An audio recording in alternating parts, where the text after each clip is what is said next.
All right, we're live. Hello, everybody. Welcome to the Smoke Signal Podcast. Hello, I'm Stuart. And I'm Isaiah. And this is the Smoke Signal Podcast. The But you 17th already heard episode. that.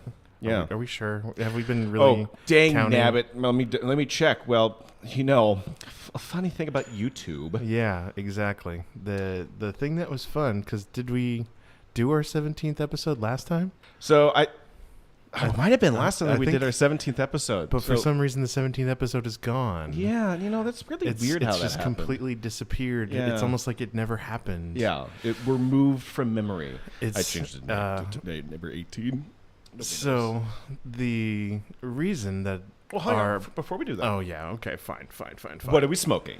Yeah, so we're smoking, as always, Tangiers, because I'm a Tangiers fanboy. It is pretty good. And today I decided, you know what? Go big or go home. And I busted out my size 0 bowl that I haven't actually packed in forever. But the Tangiers size 0 is probably my favorite and the best smoking and the most longevity of any of the Tangiers hookah bowls. So, Yeah. Well, I mean, that's because why do we have the 0 bowl in, Mr. Stu? why? Because I felt like it. Oh, okay. You felt like it. I thought we agreed that we were going to do that because we had a feeling this one's going to go a little long. That's true. And I also realized I never actually packed a second bowl. So I grabbed the big bowl, sticking with one flavor, which is the combo of cashmere guava and cashmere peach in a 50-50 ratio. And it's tasty. It's quite tasty. It's quite tasty. And I think it's the last time I smoked this flavor combo. Gosh, this might have actually been almost a decade ago at least. Wow. So you have some because history with this. It's been a long time since I've smoked this flavor combo, actually. That's what I'm thinking. But it's the flavor I smoked before leaving for Peru. So, yeah, that's kind of what brought the memories back on this one. It was the night before I left for Peru. I smoked this and played, some 6 hours of Dungeons and Dragons with people in San Diego.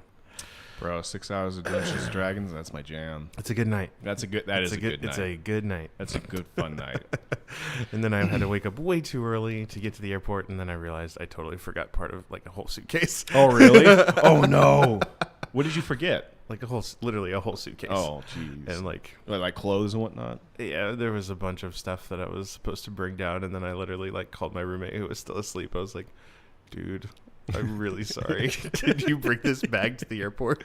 He's like, yeah, fine. At least he's chill about that. Yeah. He's pretty cool about that. So thanks, Cody. Appreciate it. Hey, shout out, Cody. Appreciate whoever it. you are, if Well, you're listening. I mean, his name's Cody. That's who he is. Well, I meant in yeah, okay. Yeah. Yeah. Okay. It's Cody. Duh. Yeah, Cody. Yeah. Cody. Commander Cody. Yeah. Commander Cody. Oh, There you yeah. go. Yeah, there you go. There you go. A Yeah. little Star Wars reference in for the day. Yeah. So, YouTube. So, YouTube. We're on the YouTube right now, but We maybe are. not forever or permanently. We might need to be ready to rumble sooner rather than later. So if you're here listening, there's an account on Rumble that is also the Smoke Signal Podcast, which would be a good idea to go check that out. Yeah, go and a little check out. sign up for Rumble, follow there too, and yeah. Yeah.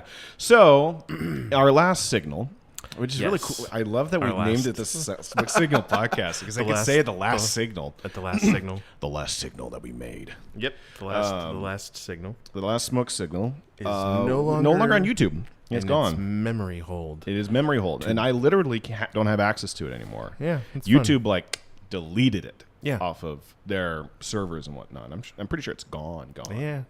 Well, c'est la guerre. I actually don't know what that means in French.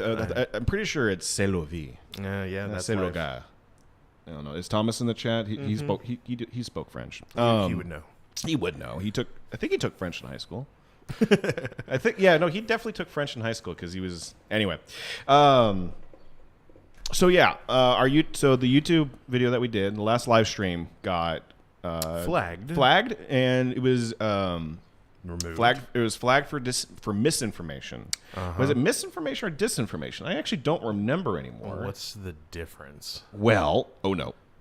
Careful. Oh no. Careful. Oh no. Why were we flagged? Oh well, so Well, at least it's being recorded now. Yeah. It was flagged for misinformation. Mm-hmm. They won't even tell us what it was. No, they didn't. Just that it was generically flagged for misinformation. All right. Sorry for the interruption. That's on me. So yes, I'm pretty sure it's still going. Sorry about that. Just rewind. So it was flagged for misinformation. What we specifically said, I don't actually know. I mean, in the title of the video, it was 2024 election. Yeah. Not 2020 election. But we were talking about the future. We were talking about the race and talking about DeSantis and Trump. And yeah, but I don't. Basically, the primaries kicked off between those two, even though DeSantis hasn't fully, hasn't said that he's going to run. Yeah, but I really don't. I honestly don't recall what we said. Yeah, I don't remember it well enough to remember what we said either. And then when I put in the appeal, it didn't. I put in when I typed out the appeal, I asked what specifically did we say or do. Yeah. That what was in the video? Yeah. And so we can make amends on that, and just so I can pretty much know. But if they don't didn't hear anything, if they don't tell us what it was, that just makes it impossible to really go forward. So that whole situation is just like annoying to say the least. No, it was really annoying, and it's honestly very disappointing because we're a small YouTube channel. We have 10 subscribers here, maybe. I don't think us saying one thing or the other is really going to cause a big hubbub. You never know, man. Well, that's true. I guess you do never know. You gotta squash that misinformation like a bug. Like a bug. Squash any opposition. Yeah. But yeah, so the appeal was rejected. Yeah. Unless specifically what it was, we were rejected for wrongthink. Oh wait, no. Oh sorry. no. That's not right. So we actually have we have a warning right now on the channel. So we don't have a strike because. So strike means what? So the way YouTube works is kind of like in baseball or football. I don't know. I don't know sports. If you could hit a football with a bat, would you? Yes. I want to make this sport. Yes. Wiffle ball bat, footballs. Isn't that just cricket? Kinda. Yeah. No, not really. No? I think it's a different type of ball. I have no idea. Oh. Anyway, so I don't know. Strikes versus warnings. So the first thing you get when you first go against the YouTube algorithm or the YouTube gods, they give you a warning, and we're on a warning right now. Okay, cool. What comes next is a strike, and there's three strikes you're out. So strike one, we don't have a strike one or strike two like Steven Crowder. His YouTube channel they have 2 strikes right now. I'm pretty sure they got to 3. And he got a full on. Oh no, no! But now he's back. Well, he's back. No, he's back on YouTube. This just happened. Oh, okay. Yeah, this just happened. Okay. So he wasn't live streaming today. Yeah. He was on Rumble. Yeah. We may soon be. Correct. But yeah, parallel economy, folks. It's got to happen. Hey, yeah, you're not wrong. Got to happen. Yeah. So yeah, we have a channel violation. It just said, let's see. Just says misinformation. Yeah, and I can't even, it says appeal rejected. Appeal rejected. We looked at your content again carefully. Doubt that very seriously. I mean, it's. I doubt, I even put in there I feel like, I think I put in there where in the 3 hours of us talking. But also just think about scale. We are not the only thing on YouTube. Clearly, we are not the only thing on YouTube. There's no way they're actually having people scour through 3 hours of this podcast. Yeah. And not even at 2 times speed. No. And so it has to all be AI flagging stuff for whatever it was. It is. We're way too small for that. Yeah. So. They would, if we had maybe 100,000 subscribers, then they would throw a person to go go watch actually go take a look at it. Yeah. But right now they could care less. They can literally could not care less. Yeah, we're so small. Which kind of beggars the point of well, no, I guess I shouldn't ask why even bother since we're so small, but I mean, it's to quote the Joker, it's not about the money, it's about sending a message. It's not about the number of subscribers. It's about sending a message. Exactly. Yeah. There's my Heath Ledger Joker for you. Yeah, it wasn't that bad. That was good. It was decent. My father was a drinker and a fiend. One night he came home crazy as usual. Uh-huh. Mother goes to the kitchen knife to defend herself. I Did did not like like that. Not one. You've watched this a lot. Bit. Well, I did that bit.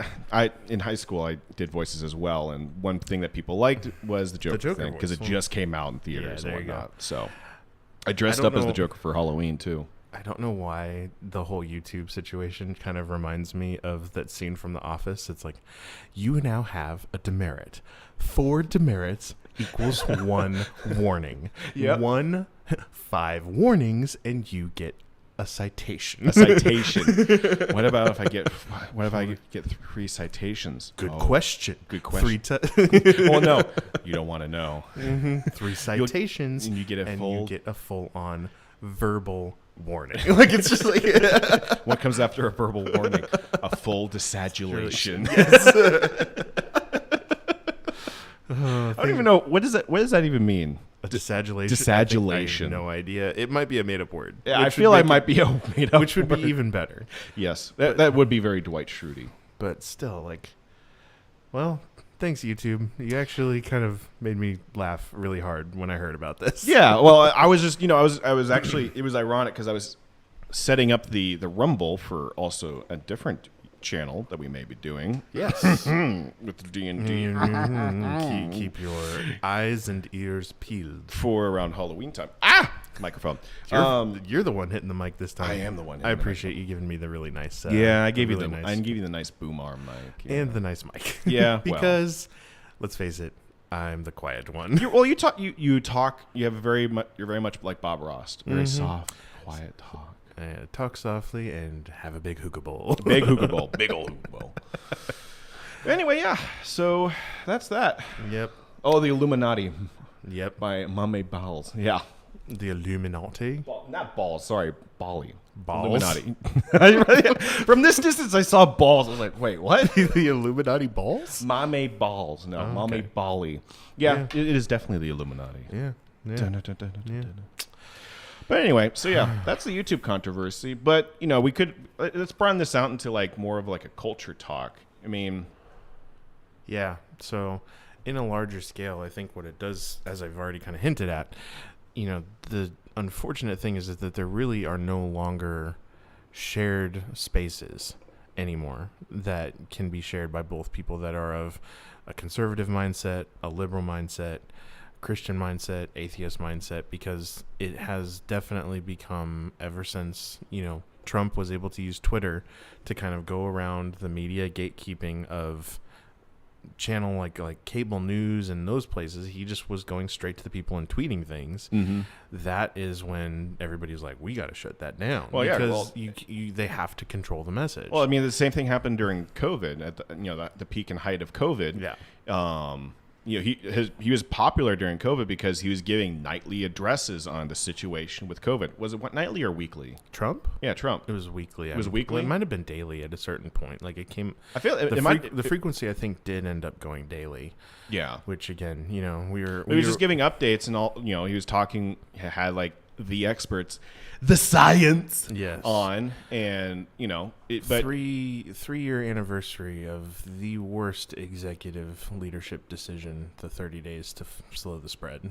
Honestly, yeah. I mean, like, if you had so I banned off YouTube, demonetized. I can agree, or not agree, but understand the decision to do the 15 days to flatten the curve, or whatever it was, whatever they called it. I get the uncertainty around COVID at that time. Nobody knew what was going on. Well, and again, like, if you actually think that it was from China, and it wasn't actually a if it wasn't a natural virus, you don't know what it is. The bat from the wet market that was across the street from the Wuhan lab of virology. Yes, a bat and a pangolin had lunch together, and decide. Oh man, we're getting kicked off YouTube today. Probably, yeah. But no. So go subscribe on Rumble. The link is in the description. Go on. Yeah. But if again, the amount of uncertainty around what was happening. Like, I mean, obviously, the people that knew what was going on, and they were in full CYA mode. We know this now, but we didn't know that at the time. Right. And so that's the thing where it's kind of like, okay, you can forgive the 15 days to flatten the curve, whatever they wanted to call it. They were literally worried about the hospitals literally running out of beds and not having, but again, New York was not indicative of the rest of the country. Like, what we saw in New York didn't actually happen anywhere else except in New York. Sidebar about New York. Remember when Trump sent the ships? That hospital ship empty. It was never used. Never saw a single patient. Yep. Yeah. And so like that thing ended up being one of those things where it's like, okay, just in the initial onset of it, like, you don't know what's going on. Fine, we can do this, but then the additional decision, the 30 days to slow the spread or whatever they called it again, that was honestly when Trump, I think, lost the election. Because that decision to turn over and crush small business turned so many people off to what he was doing, and he never recovered from that. No, he didn't. And you know, Trump was he was running on the great economy, the great business, and the economy was awesome. And it tanked. And I think that is also, it gave this might be, the misinformation. It actually gave them the impetus and the reason to do all the ballot harvesting that we saw during the 2020 election.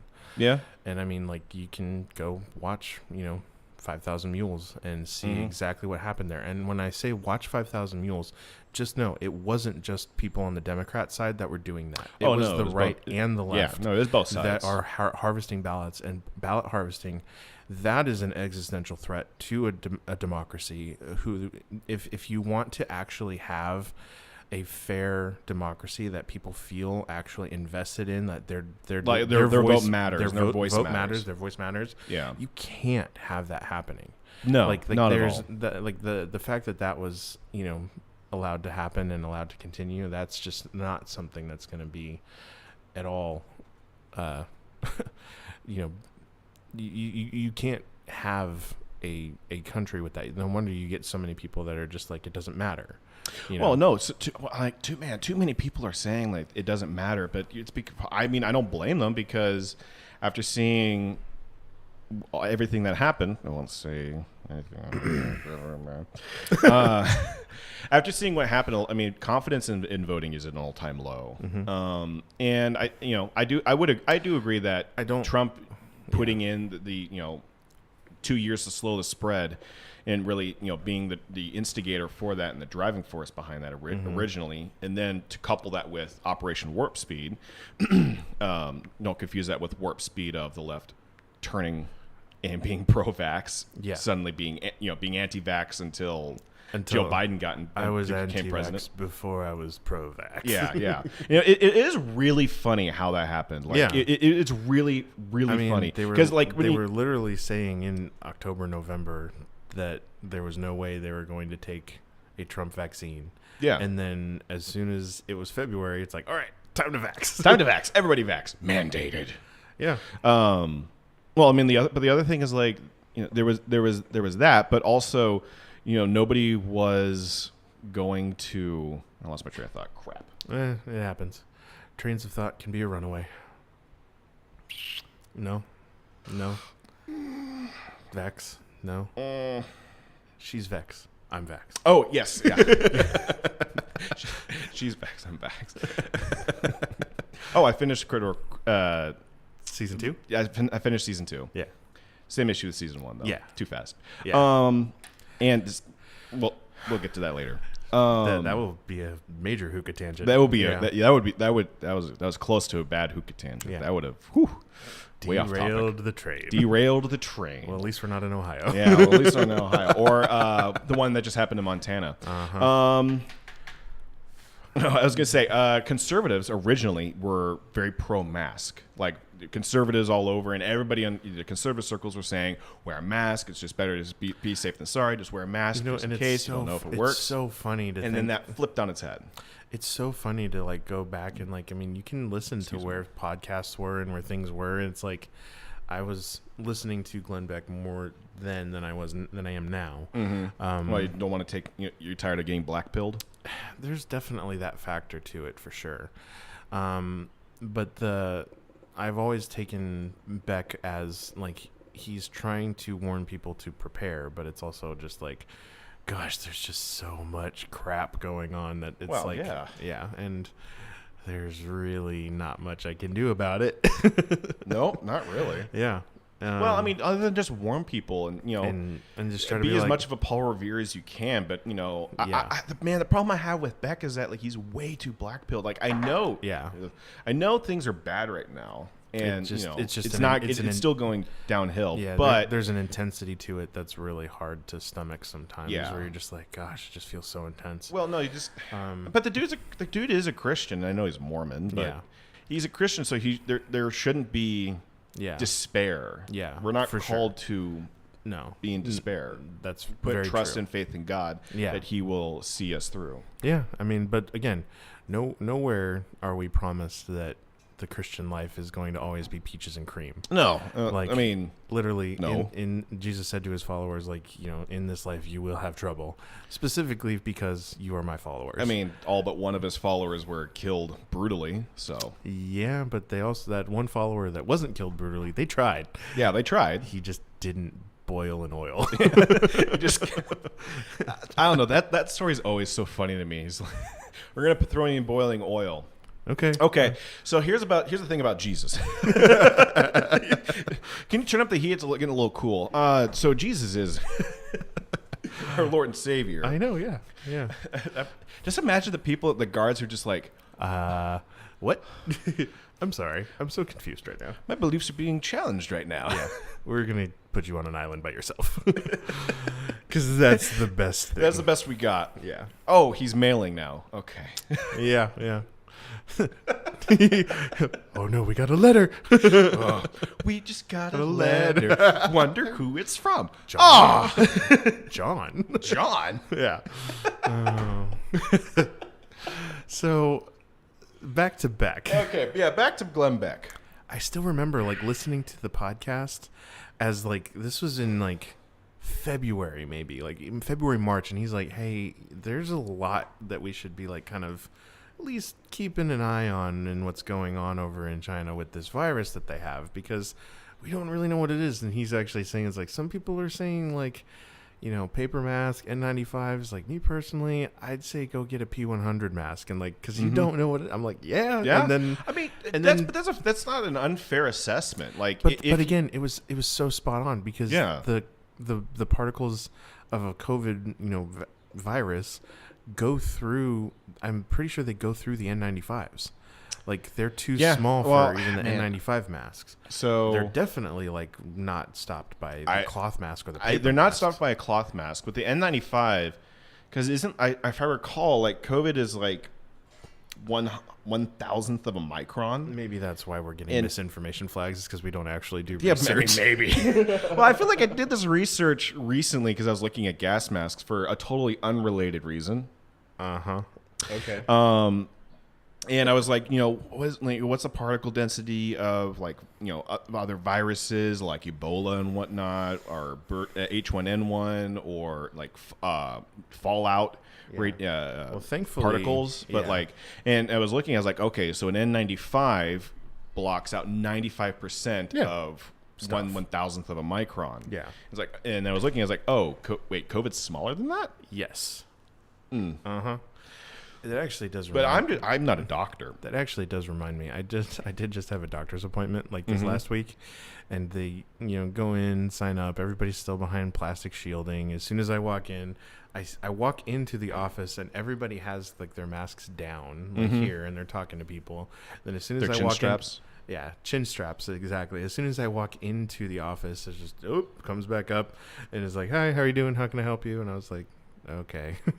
I'm here for this, the blah, blah, blah, blah, just, general checkup. And then it's like, all right, well, then here's a mask. And I was like, do I really need to wear this? And I was like, well, they do require it. And I was like, cool, I'm not going to need that because that's silly. Yeah. And like the lady at a certain point, just like, yeah. And then again, the doctors, the nurses, they don't care. As soon as they're like, again, it's the up, down, up, down, up, down. Up, like, down. And it's just like defeating the purpose behind it.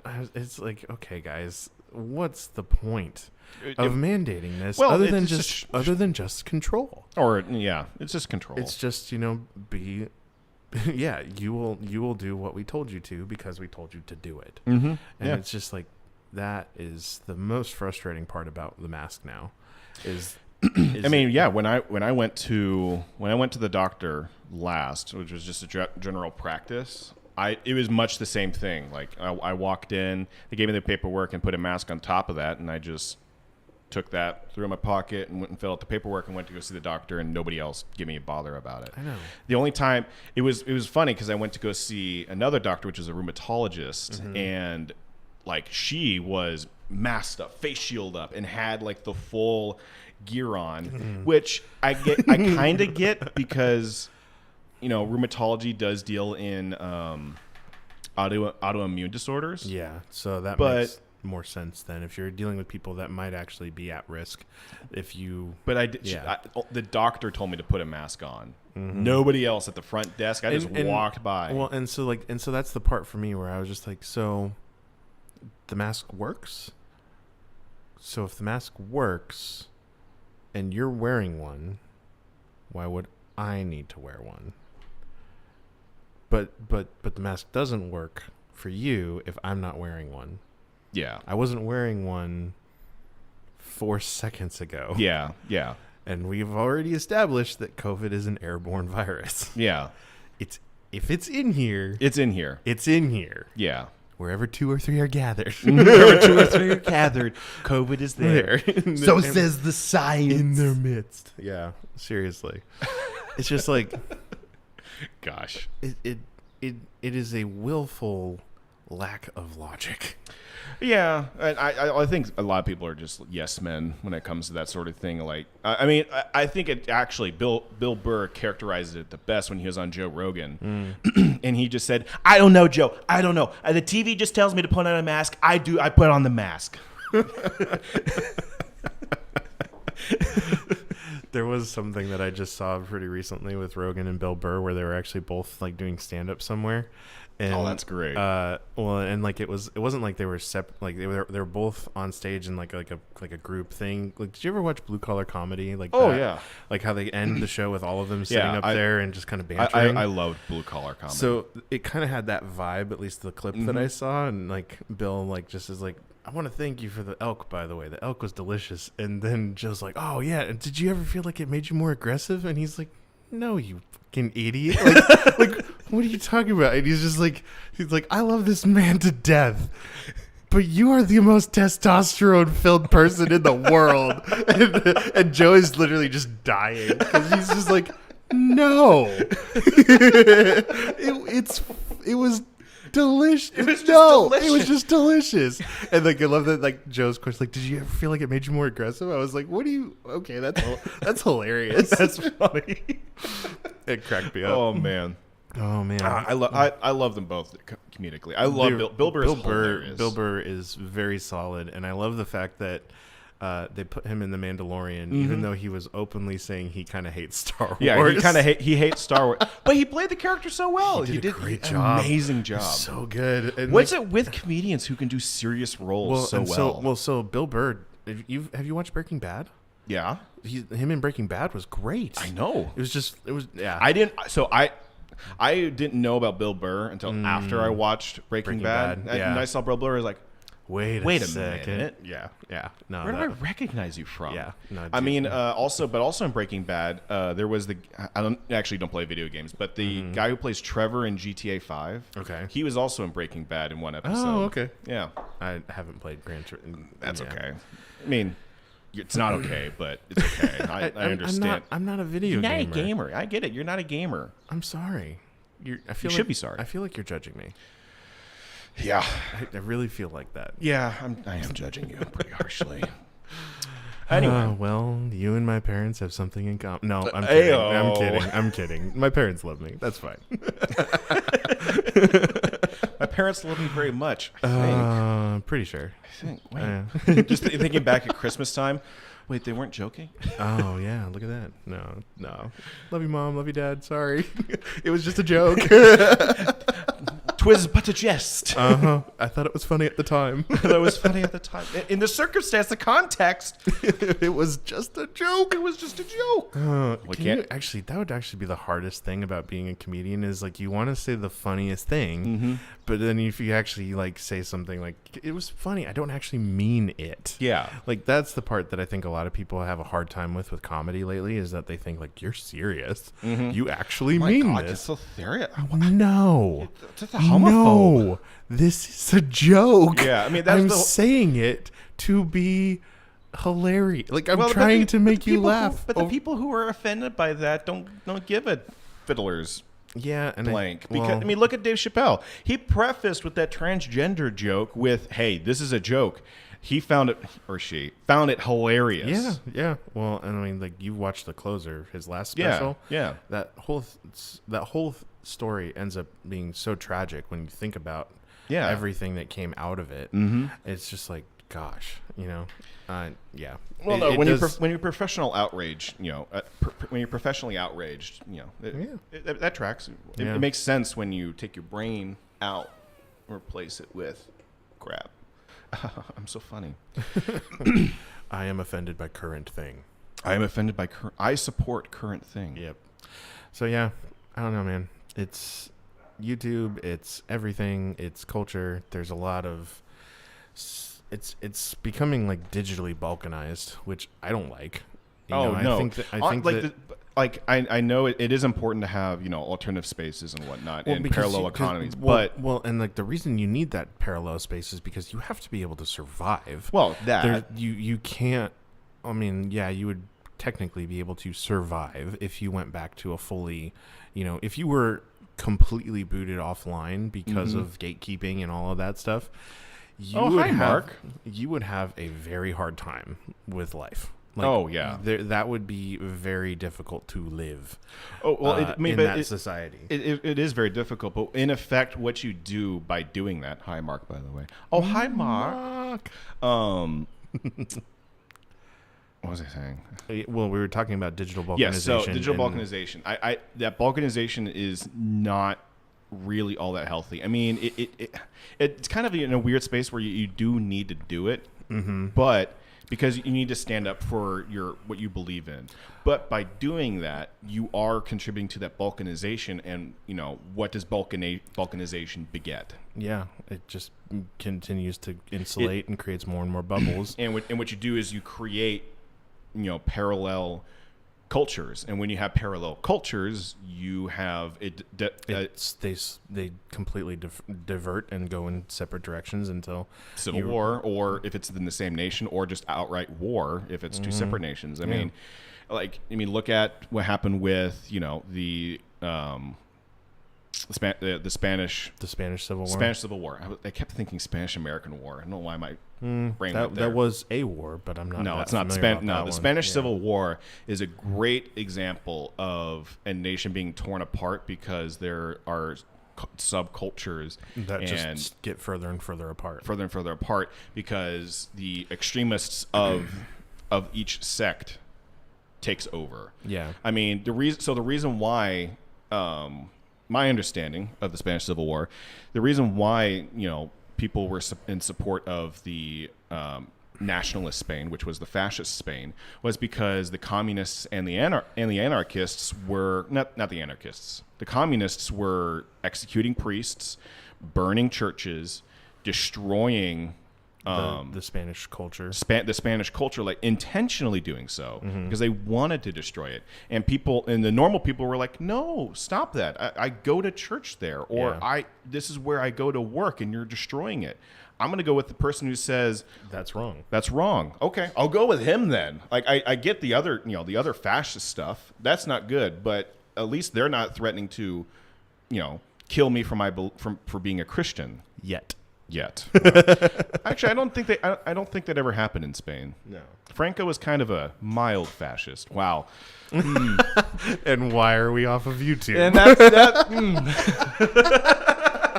He was more just fascia-adjacent. Fascia-adjacent? We're realizing why we're becoming more self-aware. I like it. It's good. Thanks, YouTube. Thanks, YouTube. Oh, God. I just said that. On the internet. Okay. Yeah. Hopefully that doesn't bite me in the ass. Anyway. Yeah, well, that's why asses are so big. Yeah. So you can still have something left to sit down. You call me fat? No. Okay. No. Look at me. Clearly. That's fair. That's fair. Ooh, self-burn. Those are rare. Oh, no, they're not. Did you hear the joke I made about my parents? Yeah, I did. Not so rare. That's fair. Fair point. Fair point. Oh, man. Well, we kind of deviated a little bit off the hookah tangent, but, you know. Mm-hmm. That's what happens, man. I mean, that's what happens. But it's still in the vein of culture. So, yeah, all that to say, we're probably not long for YouTube, unfortunately. So, go to Rumble. Yeah, go to Rumble. Make the a link Rumble is account. in the description for our channel, I think.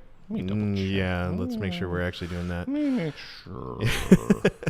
But, yeah, Because I'm just gonna, Mr. Second-guessing himself today. That's just going to be our backup accounts until we get at least 5 people. I think is what we need. Yeah, we just need 5 people, followers, 5 followers, and we can be streaming over there, and it'll be great. Yeah, link works. All right, I think.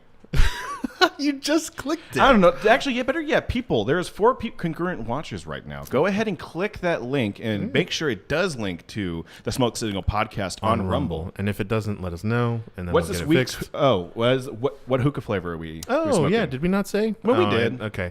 Some people came in a little late. That's fine. So the flavor of the week is a combination of cashmere peach and cashmere guava. And it was the last time I think I smoked this flavor was the night before I left for Peru. So it's giving me lots of those good time memories.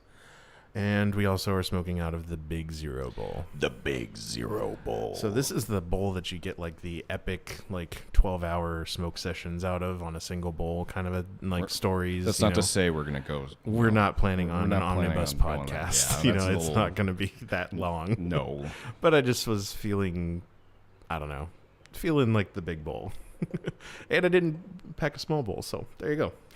Well, there's your problem. Yeah, there's your problem right there. You don't have any smaller bowls. Speaking of blue collar, I heard, because I was actually watching a Bill Engvall stand-up special, and apparently, all the blue collar guys, they're on their last hurrah run right now. Oh, and they're doing their interesting. last tours right now. So supposedly they're retiring. Interesting. I mean, do you really ever retire as a comedian? I feel like you're... No. Yeah, I mean, I get the sentiment. It gets harder and harder to tour, But those guys are fun, man. I've seen Bill Engvall live one time. Oh, really? And it was really entertaining. He's very funny. But it's also really funny to see, how he presents himself on, the videos that are recorded and going to be going that way. He dresses very differently than he does live. Oh, really? Live, I was like, is this the same person? Because you think of Bill Engvall, goatee, gray hair, collared shirt. Yeah. He came out, big old belt buckle, boots, tight cowboy jeans, the biggest cowboy hat I had ever seen.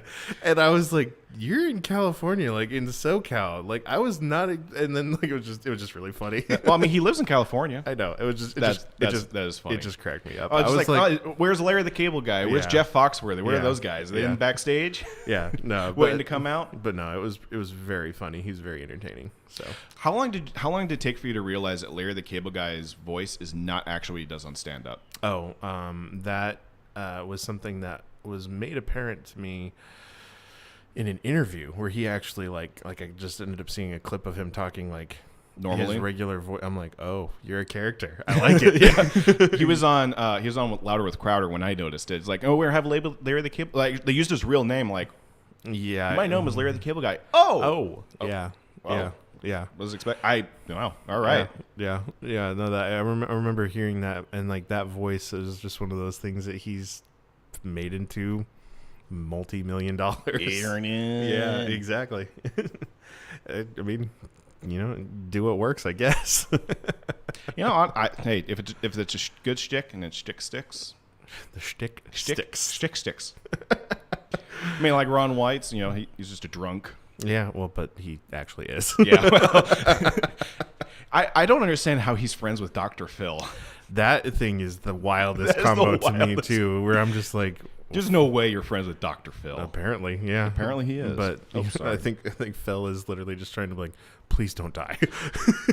No, Ron, you need to stop drinking so much. Because, yeah.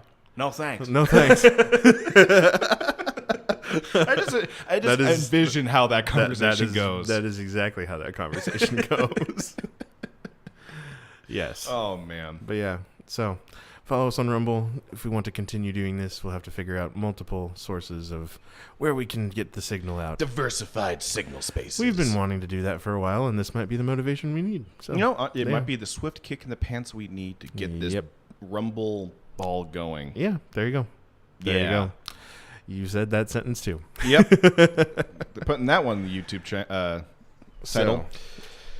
So let's talk about Orange Man and how bad he is. We got we talked about we did some stuff that might be questionable for YouTube. So now we'll talk about how bad Orange Man is. The bad Orange Man. The bad Orange Man. He's going to prison. Mm-hmm. Except he's not. I have thoughts. Okay, what's your thoughts? I want to hear your thoughts. Okay, well, we are on YouTube, and thoughts are dangerous. Yes, they are. Thoughts can hurt people. They can hurt people. Yeah, so can words. Words can hurt. Words hurt.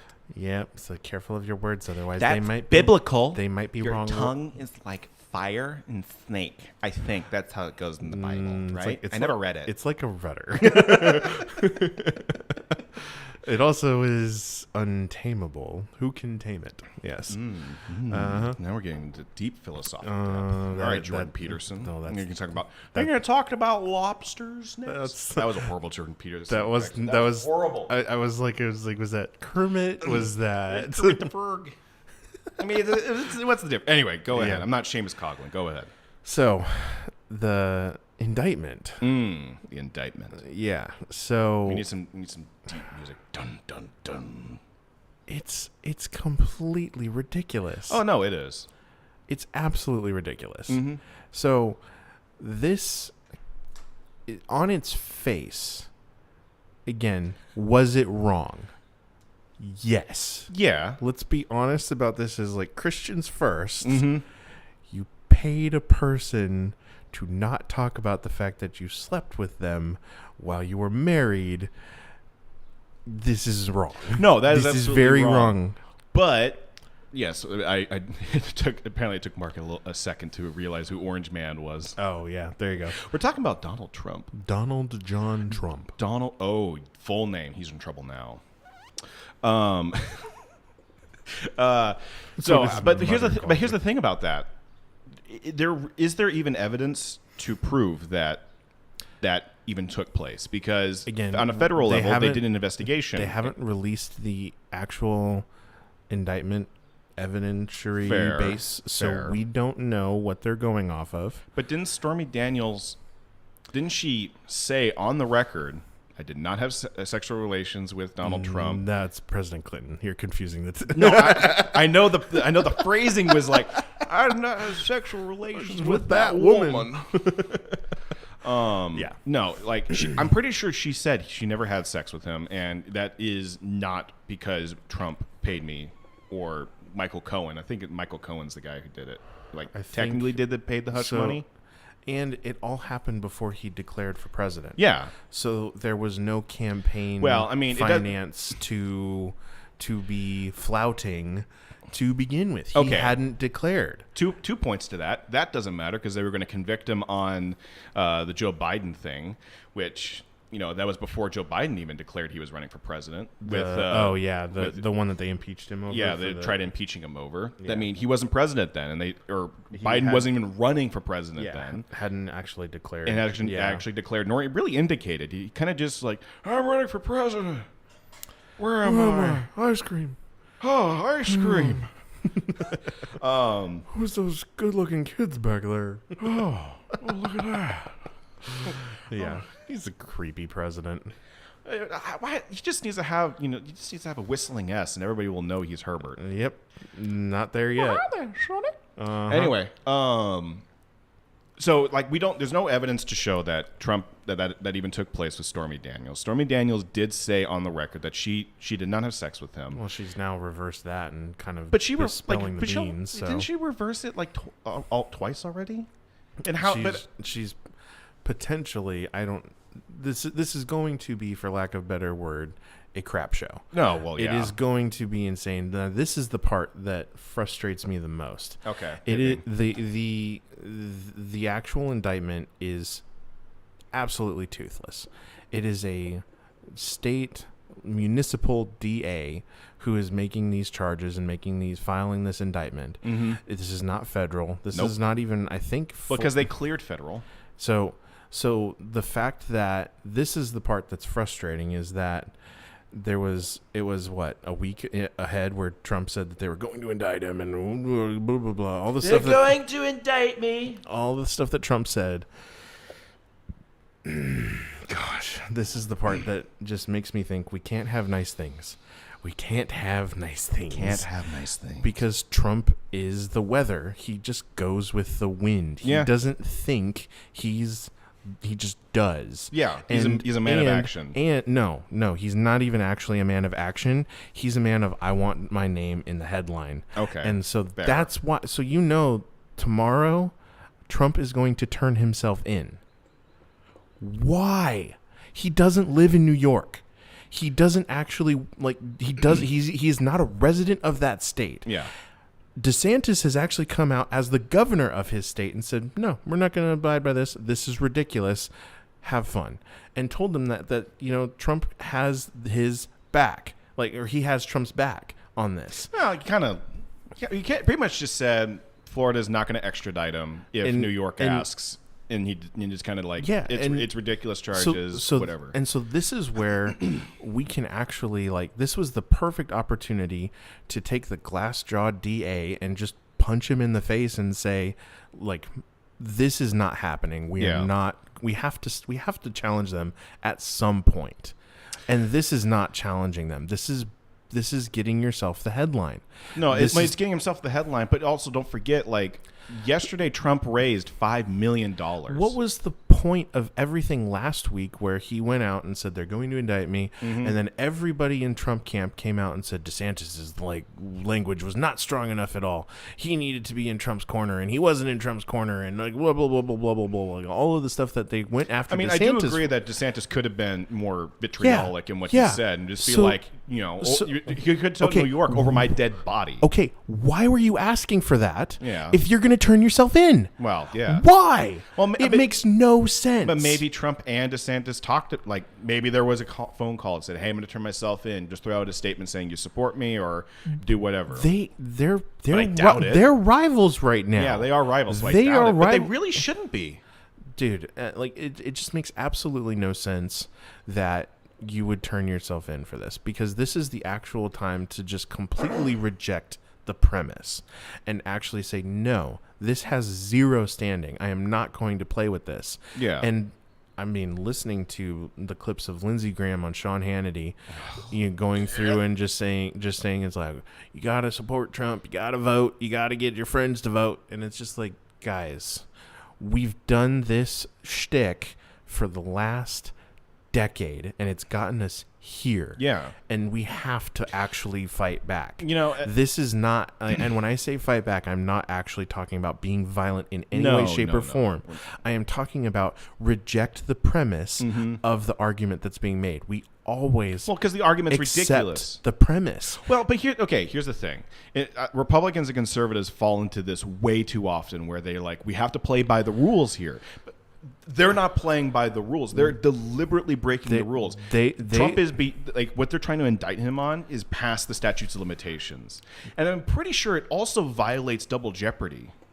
I feel like that would violate double jeopardy because he can't. I don't know about that. He was cleared of a charge on the federal level, and they're charging him again with the same crime, or maybe just a slightly different crime on a state level. I don't think you can do that because that's double that. That goes against double jeopardy. I don't know. I'm not sure. I really don't know about that. I'm going to search it. So, but the thing too, it's just I think that this is the part that you kind of hinted at it, as conservatives, as people that are engaged in politics. I don't think we actually want to win. I think what we want is we want the soap opera. We want the headlines. We don't actually want the legitimate, real, substantive win. Mm-hmm. We don't actually, like, if you were actually the disruptor you claim to be, you wouldn't be going to New York to put yourself in handcuffs for the photo op. Yeah. Like, this is... Well, he's in New York right now. He's in Trump Tower right now. It's absolutely ridiculous. Like, yeah, he's going to turn himself in the morning. Turn himself in. But he's just going to be filing paperwork saying, no, he pleads not guilty. And this is ridiculous. They're still going to fingerprint him. They're still going to perp walk him. It's going to be a circus. Yeah. And the reason it's going to be a circus is because Trump loves the circus. Yeah. I mean, he lives in that environment. It's. I mean, imagine, like, Trump is going to campaign so hard on just doing that, like, look at the corruption that has permeated our country. Yeah, no. They tried to convict a sitting president. Well, he wasn't. Well, okay, he's not the actual. I was sitting at the time. I was sitting at the time, folks. You can look at it. You can look at the tapes. Oh gosh, a sitting president. I was sitting in the courthouse. Yeah. The fake news media will try and turn that against me. Yeah, no, and like I just, it just, like, what was that whole week for? Like, to, like, come out and say they're gonna indict and go out and protest, blah blah blah. DeSantis isn't doing enough, blah blah blah. I'm gonna turn myself in. I do think you have the out to just completely reject the premise, and you don't want to take it, and you can just be like that would be the more baller move in my mind, to just be like, no, like, Mini-Me's got my back. I'm gonna go play golf at Mar-a-Lago. Like, have fun. Deuces. Or better yet, I'll go to Ohio and hand up some more food. And then, as he's doing that, it actually forces the Republican governors to kind of, he's like, oh yeah, we're not going to extradite. It forces the hand of people to actually say, yeah, we're not going to extradite either. Yeah. So it just, like, we don't actually want to win. I mean, the big move could have been Trump just lands in New York, and there obviously wasn't police to go and arrest him, which would have happened to anybody else, but like a sitting president or a rich person. And it just land, walked out, and just handed some documents and say, "Bye, folks." Well, and just walk back on his plane, just drop in, like, "Oh, I was expecting the police." Why even go? Why even entertain it? No, is the part for me that's just the reason is to either show that our country and our government is corrupt and no longer you can do that from Florida, but you can do that from Florida. But I guess maybe he's trying to do, like, the 4D chess move of playing the charades along, but try and turn it on their head. Which just isn't going to work, because you're like, I don't think Trump can even play checkers. I think that this is the problem, and that we are not going to out-cult the left on their opinions either. But I think that that's the problem right now is that we actually have so many people on the right that want the hero cult of Trump, and I am not here for it. Not even a little bit, man. Like, it's just frustrating because it just makes zero sense to go through this whole rigmarole of a week beforehand where you're trying to, like, actually get DeSantis to make some kind of, like, bigger statement than he did. This is it's a little fruit fly. Oh, it's the Illuminati. Yeah, fruit fly just up my nose. I saw it. Go. Yeah. So that whole thing is just derails the whole thought. Yeah, it's the Illuminati. Yeah, right. It's in my brain. It's in my brain. It's in my brain. I love Fauci is the science. I love MSNBC. I love MSNBC is a credible news source. That's the whole thing, is that Trump is literally just going to go with the wind and is not going to actually be the person to truly fight back against this level of thing, because again, we're playing a game on the right and they're fighting to win. That's the problem, is like, well, they're fighting to win and they're going to break the rules to do it. They're going to lie, cheat, and steal to make sure that they are the winners. But that's the difference. And like I said, so, that's the issue with Republicans is like they keep saying, well, we have to play by the rules here. We have to play by the rules. We have to go through the whole legal process. And it's like they're breaking the legal process. So they're going against the rules. They're breaking the Constitution on a daily basis. Yeah. Like you guys aren't really you guys aren't doing anything, and you're about to vote for that 686 bill. Yes, that breaks so much. You might as well just throw out the Constitution at that point. For sure. And we can hit that topic later. Yeah, that movie coming up at the middle of this month, Nefarious, which I'm looking forward to. I might misquote it, but I feel like I've heard this quote from either a trailer or something in the movie. But at one point, it's going to be a drama between two people, and one, they come back together at a certain point, and one person says, "Are you ready for round 2?" And the person responds, "I didn't realize this was a fight." And then the next person says, "And that's why you'll lose." Yeah. Because you don't have your guard up and are not treating this seriously. Yeah. And that's going to be the actual, that's going to be the downfall, is that I agree. We don't actually have anyone on the right who's serious about this yet and actually willing to do the things that will, one, punish the left for the bad behavior that has happened thus far. It needs, you can't. Well, no, it's not just needing to punish the left. You need to punish a whole lot more people who are just complacent with it. I mean, I would widen that radius to a whole heck of a lot more, including police. Interesting. So, I feel like if you actually start doing legitimate, actually wielding power the way that DeSantis has wielded power in Florida, in actually moving the ball forward to legitimately win on things, then you're going to actually see a lot more in that sense. Tyler Thompson asks, what bad behavior? Cite examples. I mean, the repeated, we're specifically talking about things that happen within the election, and you know what? I can also talk about the Constitution, and this is something that came out recently too, with the way that things are being talked about in this Trump indictment. I think that they're setting things up for changing the way that they approach judicial behavior. I don't know if you've paid attention to it, but Pelosi made a tweet, and then also Elizabeth Warren was on a news interview. So this is something that is the first thing that comes to my mind, but it's probably not the kind of thing that actually needs to be punished. The way that they are talking about it is they say it's everybody can have their day in court to prove their innocence. Prove their innocence, yes. And they're actually going about that that's not how the judicial system in the United States is supposed to work. No. You are innocent until proven guilty. It's not the other way around. And they're talking about this in every single interview, is they're actually saying he can bring whatever evidence he wants to prove his innocence. And it's just that's not how this works in any way, shape, or form. They've already reframed the argument, or are attempting to reframe the argument in that sense. Well, I mentioned in that vein, I mentioned that's the and to even get more specific. Yeah, go ahead. To things that need to be absolutely punished is going to be at the local and state level. School boards that are allowing for transgender and education and those things to happen to children needs to be punished. They need to be fired. They need to be jailed. Yeah, that's the allowing, kind of drag shows that happen in the school environment. Any parents and anybody that participates in a sexually promiscuous drag show where minors are present needs to have to be arrested. That is what I'm talking about in an example of bad behavior that needs to be punished.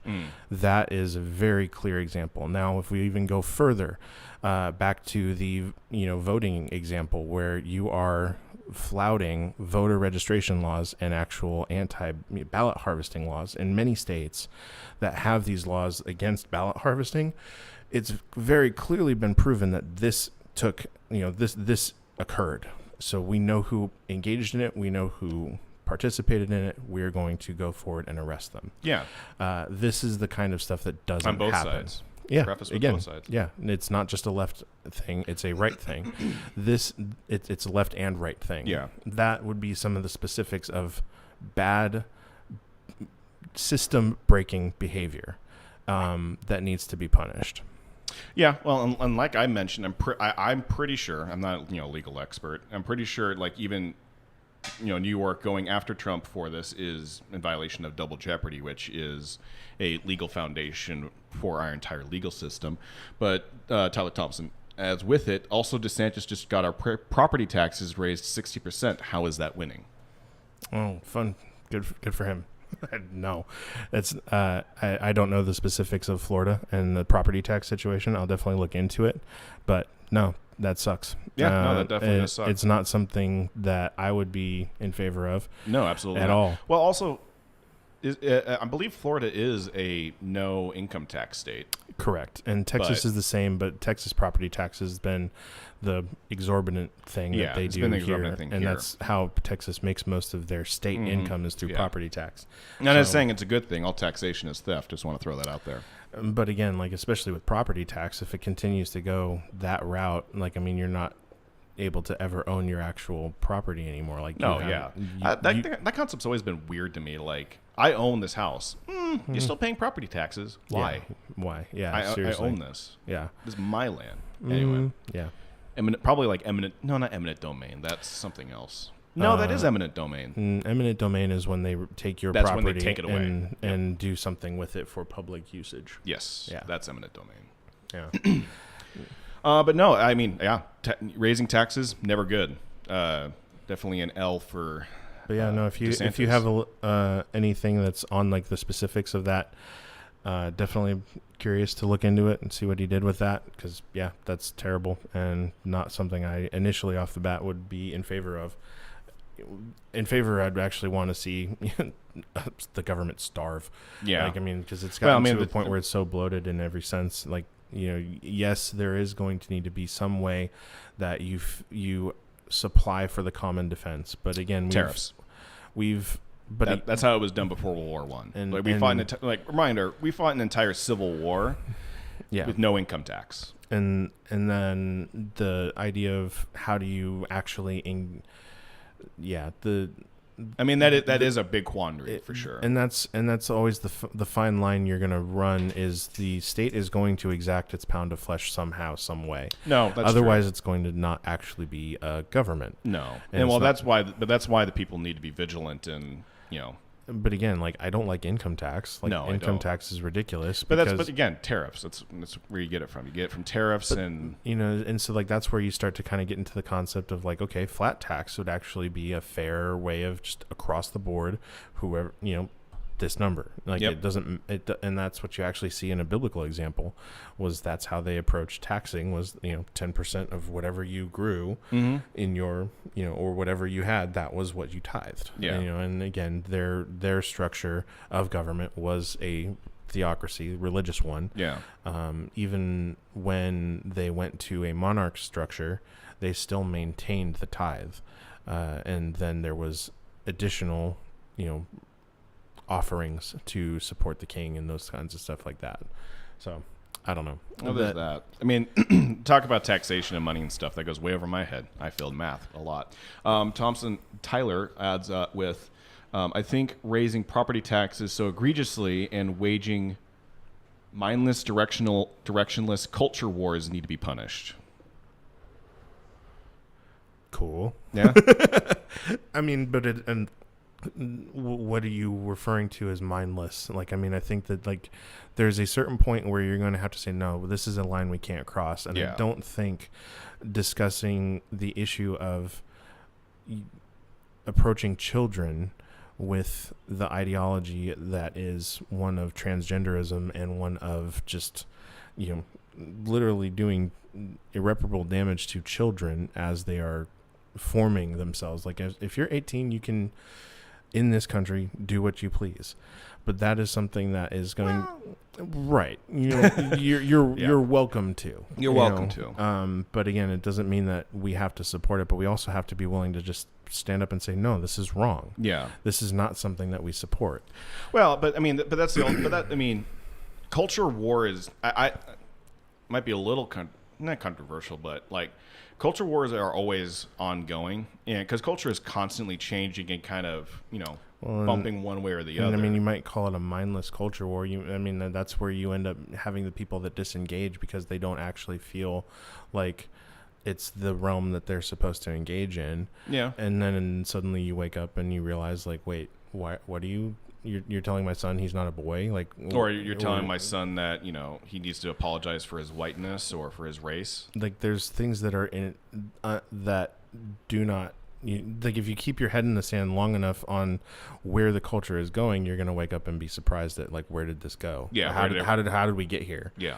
So that's where it's not mindless to be engaging and seeing and looking at, like, no, this direction is not correct. Mm-hmm. Yeah. We need to actually come back. Yeah. Unfortunately, you can't be laissez-faire about where your morals and your beliefs and where you stand in your culture, because there's people actively trying to warp, change, and push the culture that you probably stand for out of the way.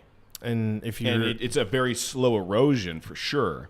But if you stand idly by if you stand idly by, like you said, you're gonna wake up one day and wonder what the heck happened. And again, like every culture war, that comes from a certain place, and it's the shared culture that actually creates the society in general. That's where it starts, because politics is downstream from culture. If you don't like the direction that politics is going, that's because the culture started breaking first. Yeah.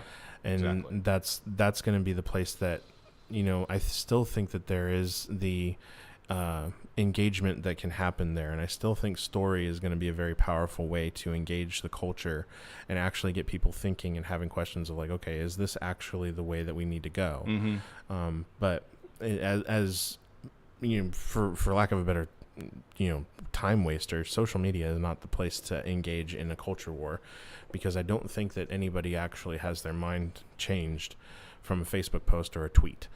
I think that it's I mean, I think it is a tool at the very least to have the what was it saying? It was like an open forum for ideas or something. The public forum for Twitter is the public forum where people can throw out their ideas and beliefs. But unfortunately, because too many people have sat idly by, or that space has been controlled by ideologues. Well, but it's not even a true representation of the actual space. That's true.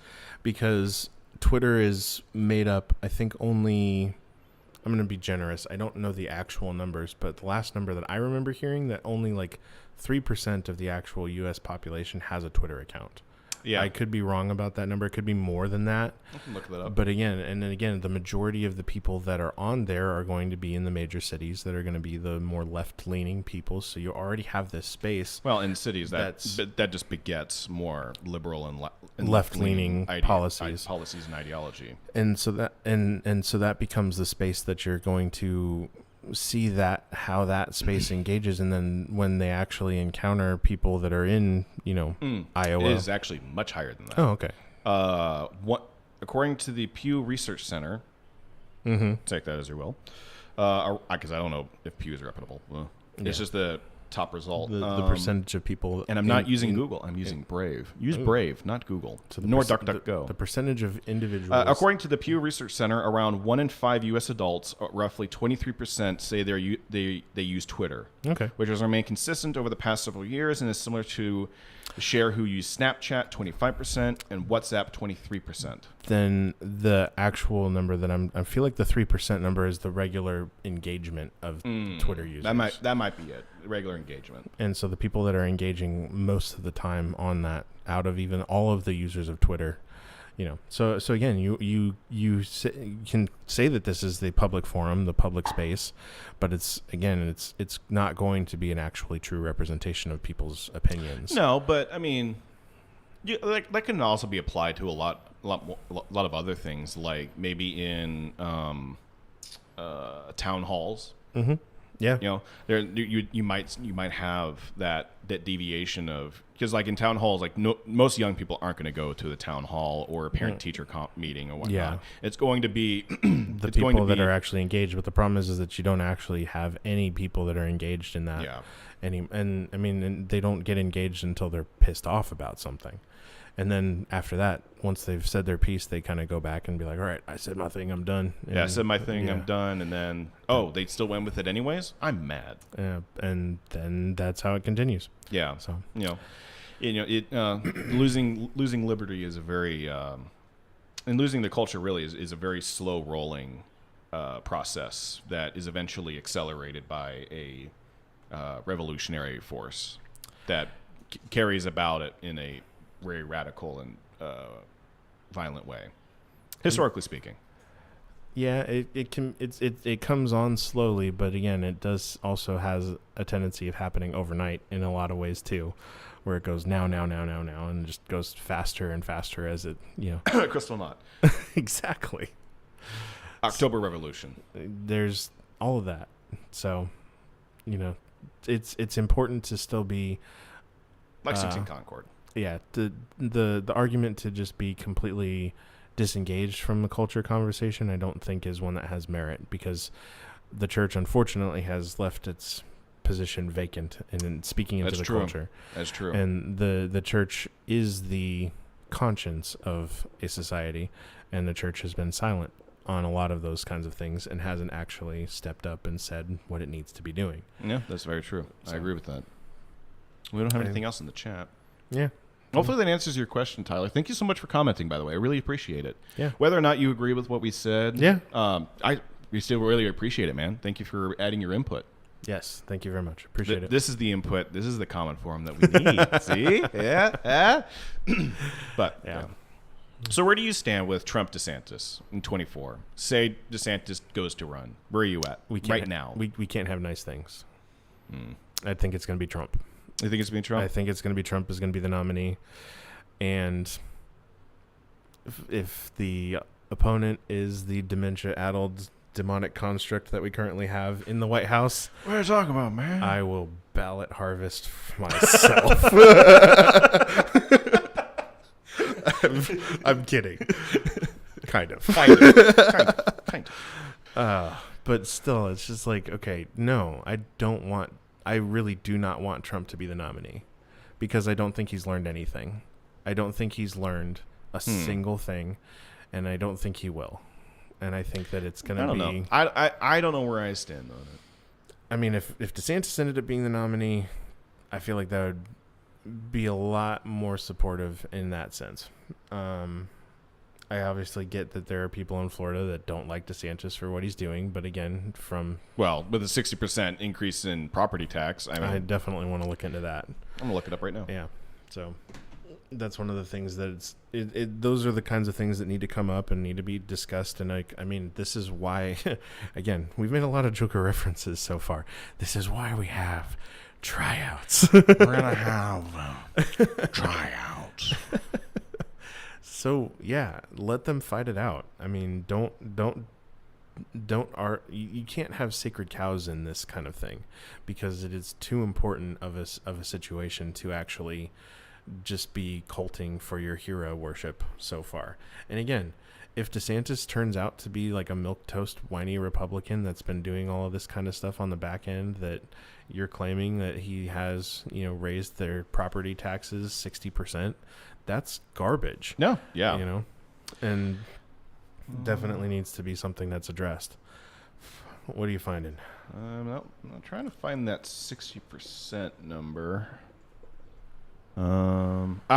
Wait, there it is. Property tax assessments raising again in 2022 to 2023. May 4th, 2022. Okay, so this is a year old. Which I don't know if that 60% it was recently or previously. I don't think that really matters. Nothing. Oh, wait, that's Wyoming. Texas. Oh, we can look it up. Yeah, I'm not finding that right off the bat. Yeah, sorry, I'm not finding that number right off the bat. But yeah, if you have something that you want to point us towards, let us know. I don't think you can link it in YouTube chat anyways, because I think YouTube bans links. But we can probably try and find that a little bit more. So again, oh well, I mean, hey, okay, let's say that's true. Go with it. But Florida did just become constitutional carry, which means a majority of states right now are constitutional carry. That's a win. So what would I don't know? What does that say to you about the state of the nation? Like, more states are constitutional carry now, which for context, constitutional carry means the Constitution is your right to carry. You don't need to have a concealed carry license in the state. So long as you are legally allowed to possess a firearm, you are allowed to carry it. The Constitution is your permit. Yeah, the Constitution is your permit. Now, you should definitely still get training, know how to use that firearm. And I know one of my friends. He's not as extreme on guns as I am, because I believe everybody should own full autos and belt feds and the same stuff that the military has. Yeah, but I do think that people should get training, and the fact that schools don't train or teach kids gun safety in schools anymore is ridiculous. It used to be a very common thing. I mean, there used to be school shooting leagues. Like, you had the football team, you had the basketball team, you had the golf team, and then you had the sharpshooters team. And that used to be in our culture and in our education. And that really needs to come back. Like, right now, all there is with guns is being taught right now is guns bad, guns scary. Again, the reason for that is to have control of a population. Well, I mean, that's all gun control was. Like, just historically speaking, gun control is all about control over people. Gun control originally came about because some Democrats didn't want black people owning firearms. Well, so okay, this is that was one of the impetuses. But then again, like, you have, like, the Republicans haven't been anybody's friend on. Oh no, I mean, Ronald Reagan did the same thing. Exactly. As soon as the Black Panthers were exercising their constitutional right to carry firearms, outlawed it in California, and it's like that was politically expediency and just again. And then he later banned full autos. Again, wrong. Yeah, like, absolutely. It's absolutely wrong, and it goes against everything the Constitution stands for. I don't want anyone to confuse us as rah-rah MAGA Republicans, all that kind of people, because that is not where we stand. No. We have, and again, I wouldn't even say that I'm uncomfortable now even saying that I'm a libertarian, because I don't think that the libertarian philosophy actually gets to a more moral society. No, I would agree. I honestly would agree. But again, we're so far off from any of that. Like, we would have so many different corrective fixes that we probably would get to 30 years down the road if we got the fixes in line and the changes that we actually wanted to take place. It'd be 30 years before we started having actual, like, okay, now we disagree. It's exactly. Like, and so that's the thing where it's like trying to figure out the culture has just as a people, we have let go of that rope of constitution, of self-governance, of the idea of freedom, in what that actually means for personal responsibility. Like, we're no longer those same people that we once were as an American society. Oh no, we're definitely not the same country anymore. Yeah. I mean, like, I didn't even say that. John Adams said that when John Quincy Adams invited John Adams over to the Capitol building, because they just got done building it or something like that. And John Quincy Adams, he asked his father, like, where do you think of the Republic as it stands now? He was like, you guys already ruined it. You jerks. You ruined it already. It's gone. Less than a generation. Yeah, less than a generation. Or one generation. Which, I mean, hey, Thomas Jefferson called it. Yeah, he did. Unfortunately.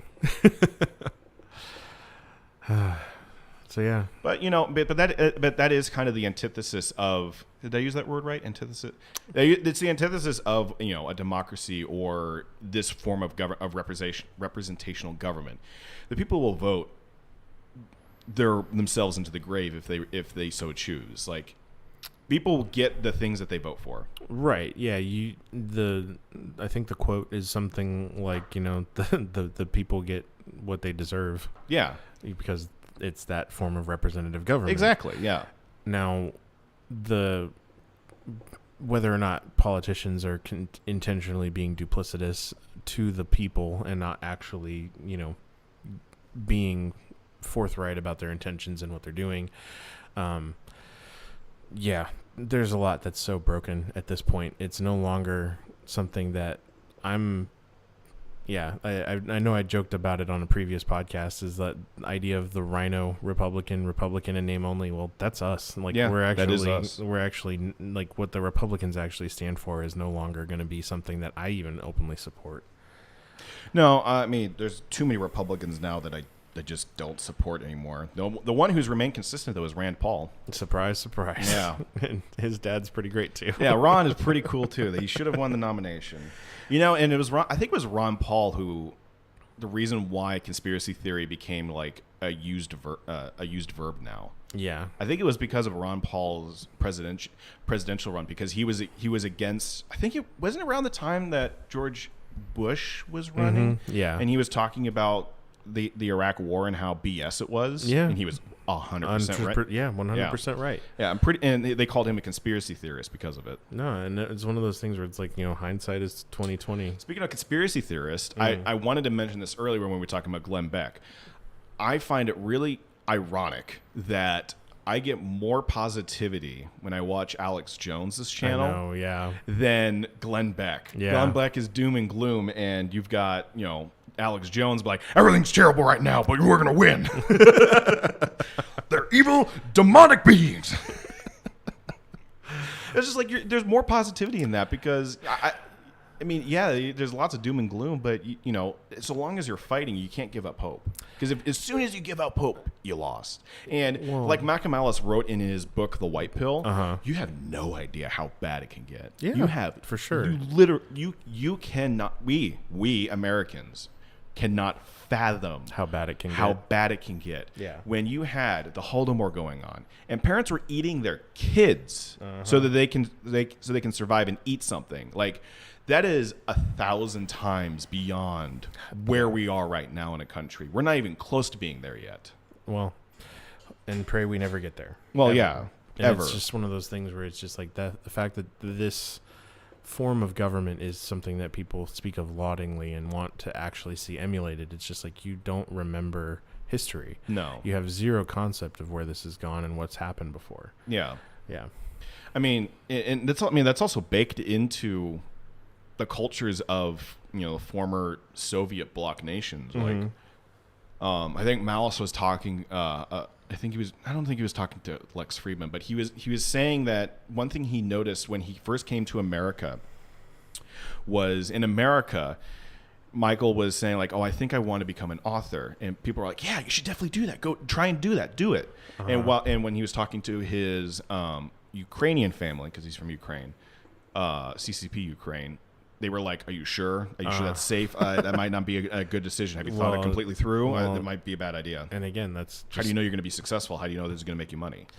But even like that concept of, having been through such hard times as well, like, that gets ingrained in a people, Oh, I mean, like the Russian, like, I'm not, fawning over the Russians in, any way, shape, in any way or form. I'm just making an observation on the Russian culture and Russian history.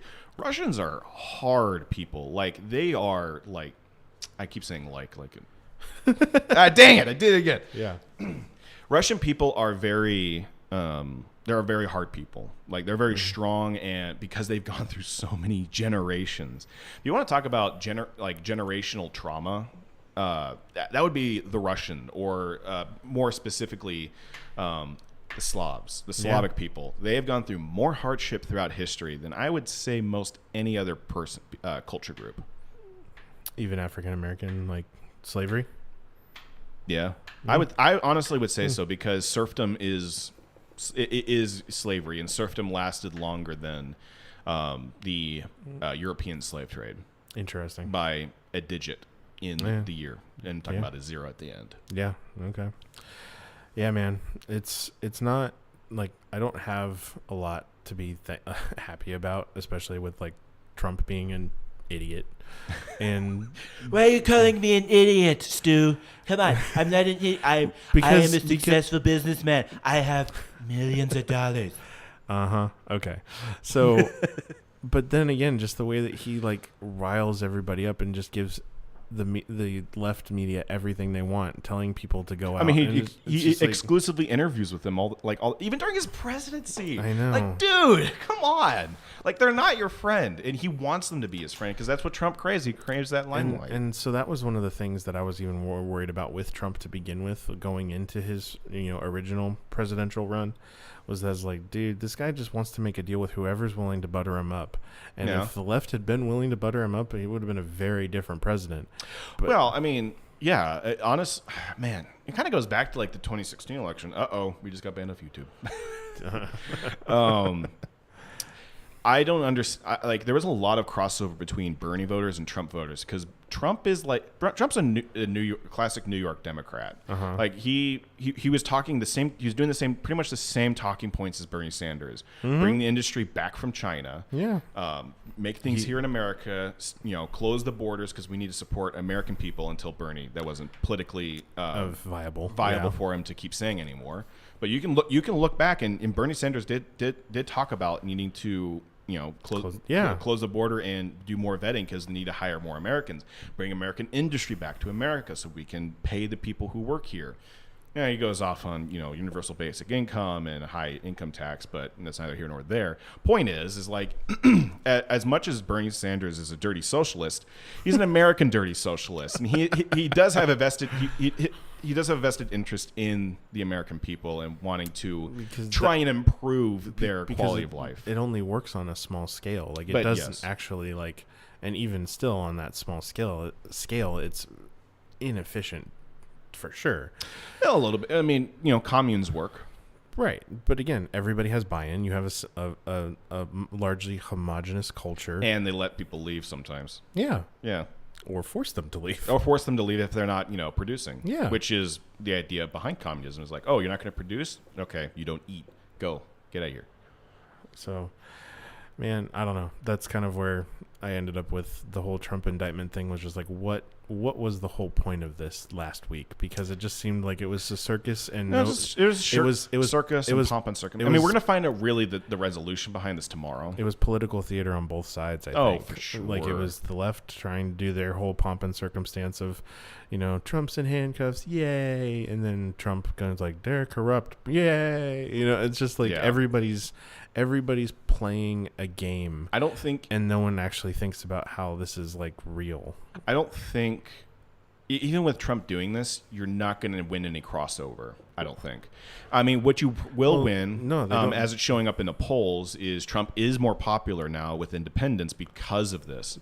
So it might be because he's seeing the polling and saying, okay, well, this is a winning issue for me. They're breaking the law to try and convict me, so I'll play along so I can get more of that sympathy vote, or people just like, know what, screw it. Like, I don't understand it. The polling is supporting that. So I mean, sure, if your goal is to be the nominee, I'm almost positive that's going to be the case anyway. Well, yeah, but I mean, that kind of is the point of running for president. Are you ceding the ground and the territory of actually like being able to win the actual fight that's going on, or are you or are you just playing the game to play the game? And that's the part that's the part that frustrates me the most. It's probably the latter, playing the game to play the game. Yeah. So that was Trump. We talked a little about culture. We want to delve into what will definitely get us kicked off YouTube. Probably. So go ahead and go follow the link in the description to our Rumble channel, where we will be less censored on the Rumble channel. We hope. We hope. Fingers crossed.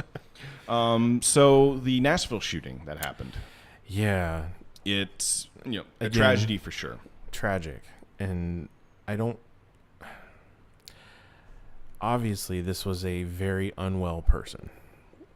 And again, I want to as lovingly. Anybody who shoots up a school is an unwell person, regardless of gender ideology. And that's where I want to also say that this was an open attack on people who are openly Christian as well.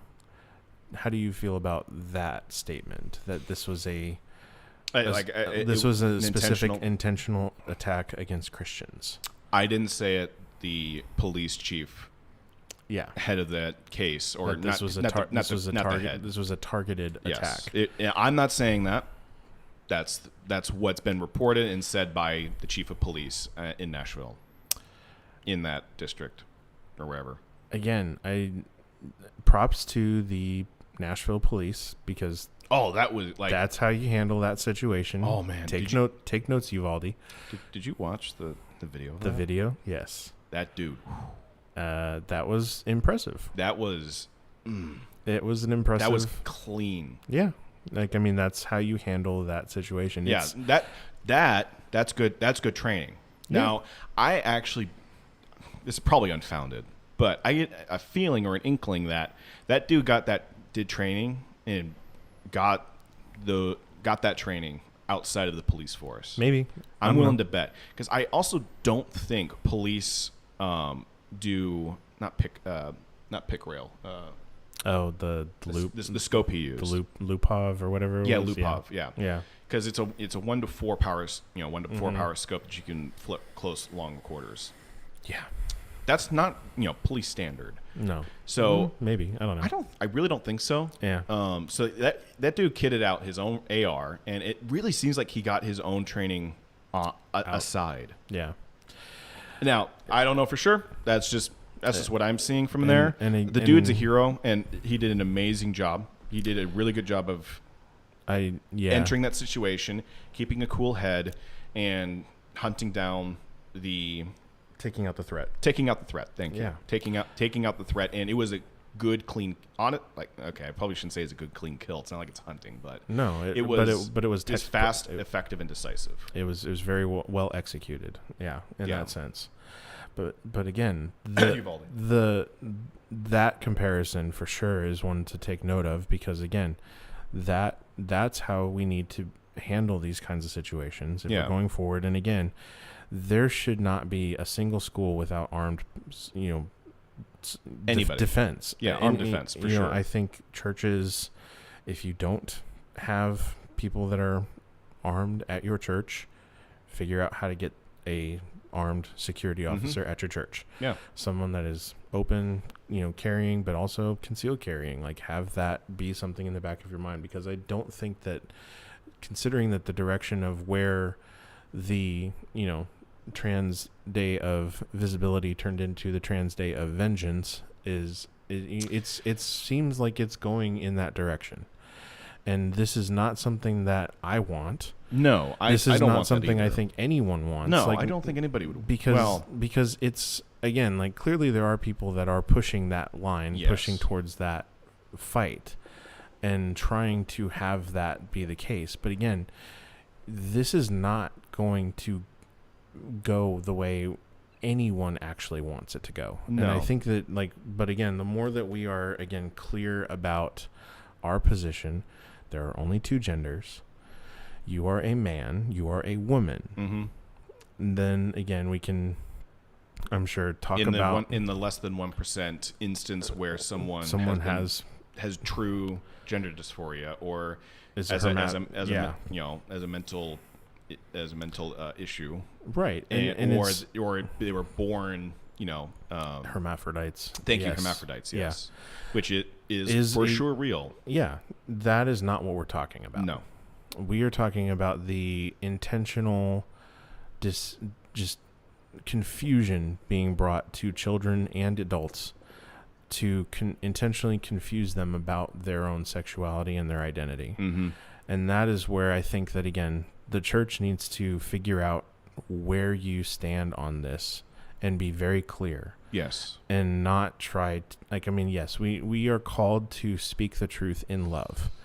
And also that concept is not something that we discuss in the church. It's like, okay, what is the most loving thing for a person? I think of the time where the rich young ruler came to Jesus I believe it's in the book of Matthew. You mean Nicodemus? Potentially. Yes. Yeah. That conversation, the rich young ruler, and then the hard truth that Christ said to him was, go and sell all that you have and give it to the poor. Like, that's a hard thing to tell somebody. That is really hard to. I mean, sorry, I would be sad about that. Yeah, I would be devastated. Be like, it's like, okay. And so, but again, the line before he told him that was, he looked at him and he loved him, and then told him something hard, and didn't do it in a condescending way, didn't do it in a mean way, or a chin up way. Yeah, it just said he loved him and then told him the truth.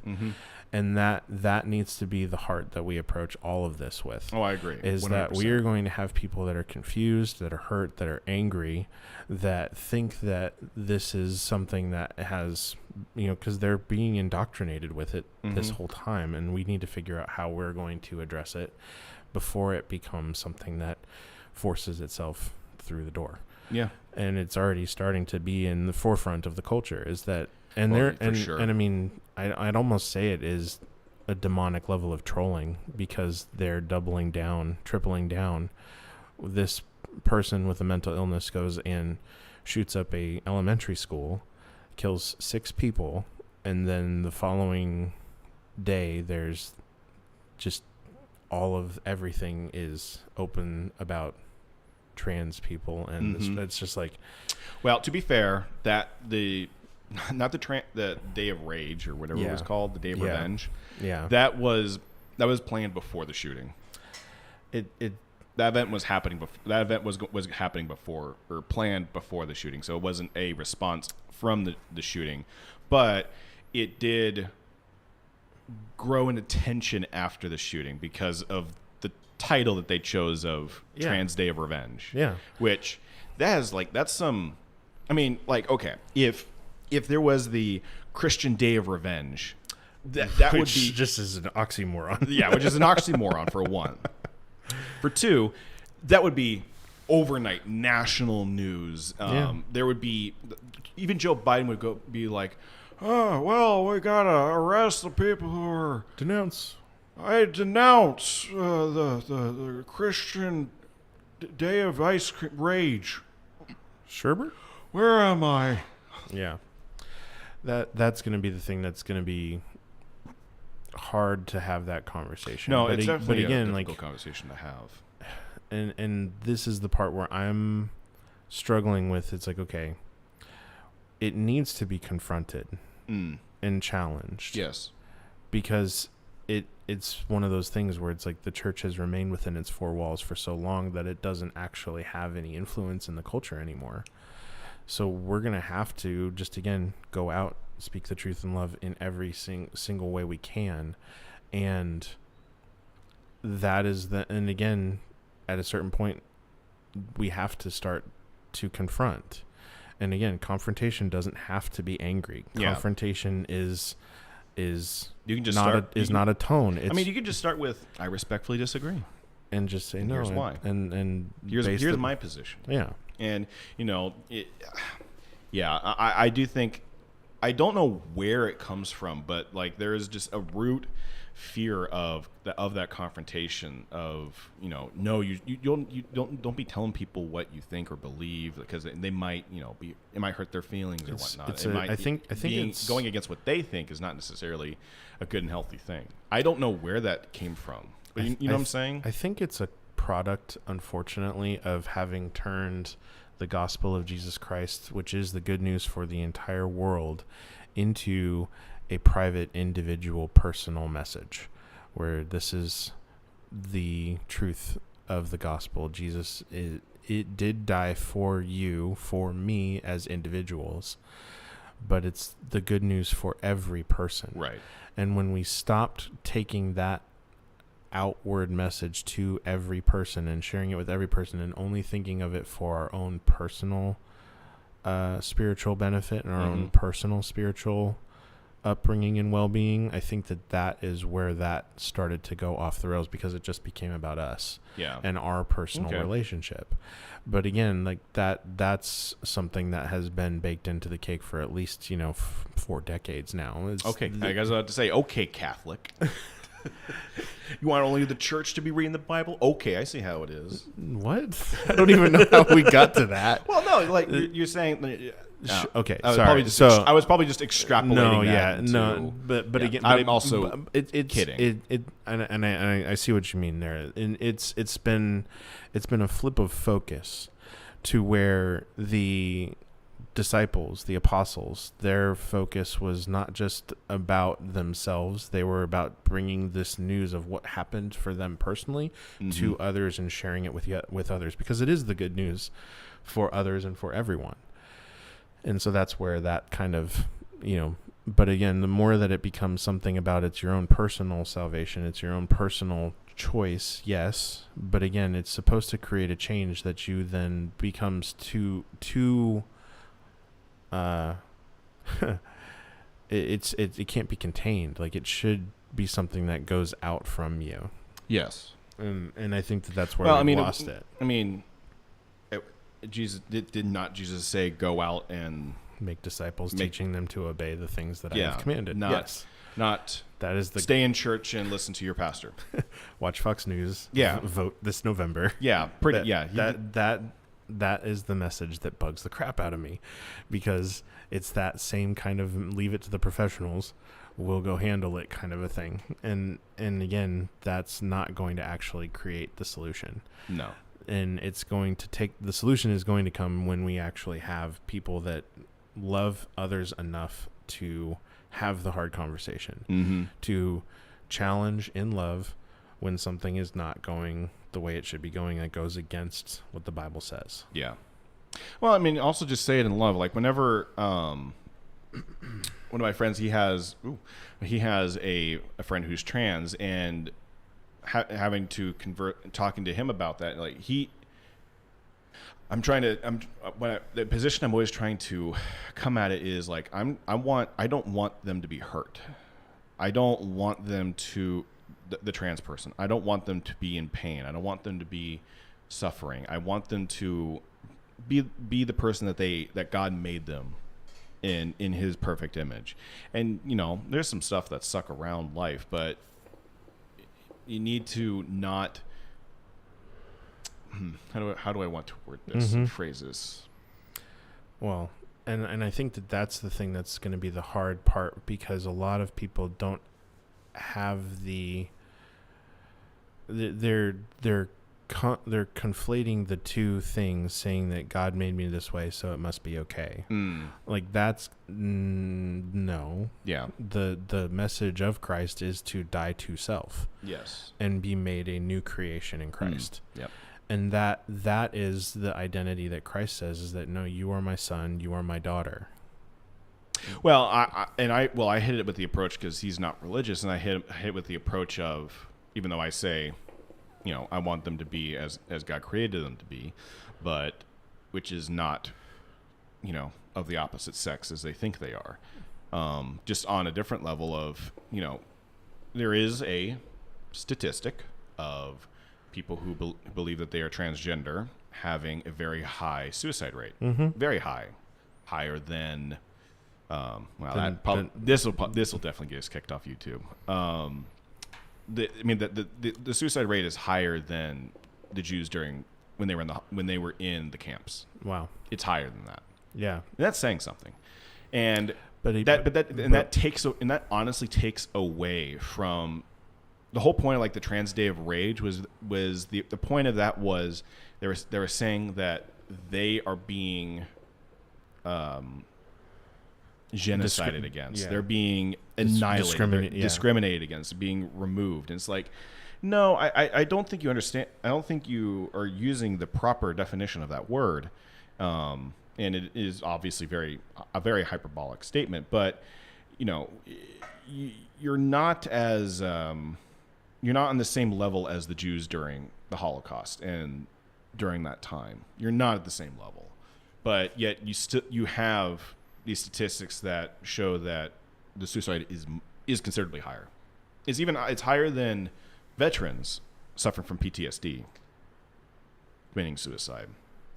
So this is again just a question, but again, like I wouldn't necessarily say that. I think that that's something that is as a result of the confusion brought to a person who is already young, who is already still developing in their body in these questions, and then you start adding this layer of questioning reality on top of it, then you have them make irreversible decisions about their body. Like again, like, well, they make a personal decision, and so like the thing is, like, you make that choice, and you're lauded, you're applauded, you have all this community support, but it's still a hollowness. You're still going to have that hollowness. Like, we have a God-sized hole in our hearts. Everybody has a God-sized hole in their hearts, and people will fill it with various things. People will fill it with vices. They'll fill it, with drugs, or alcohol, promiscuity,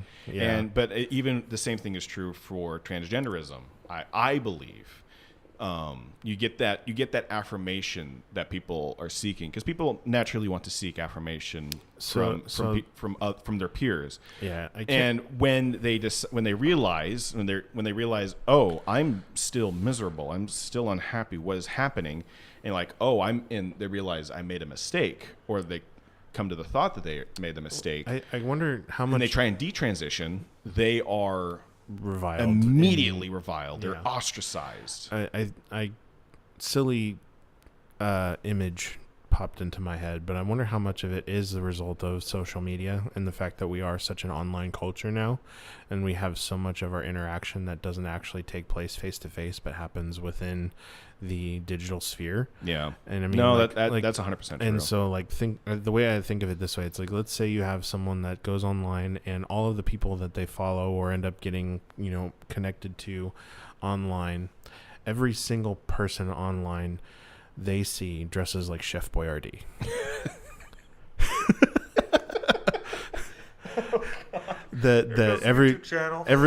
Every single person wears the red ascot and the white apron and the big poofy hat, and goes around talking with a little bit of an accent.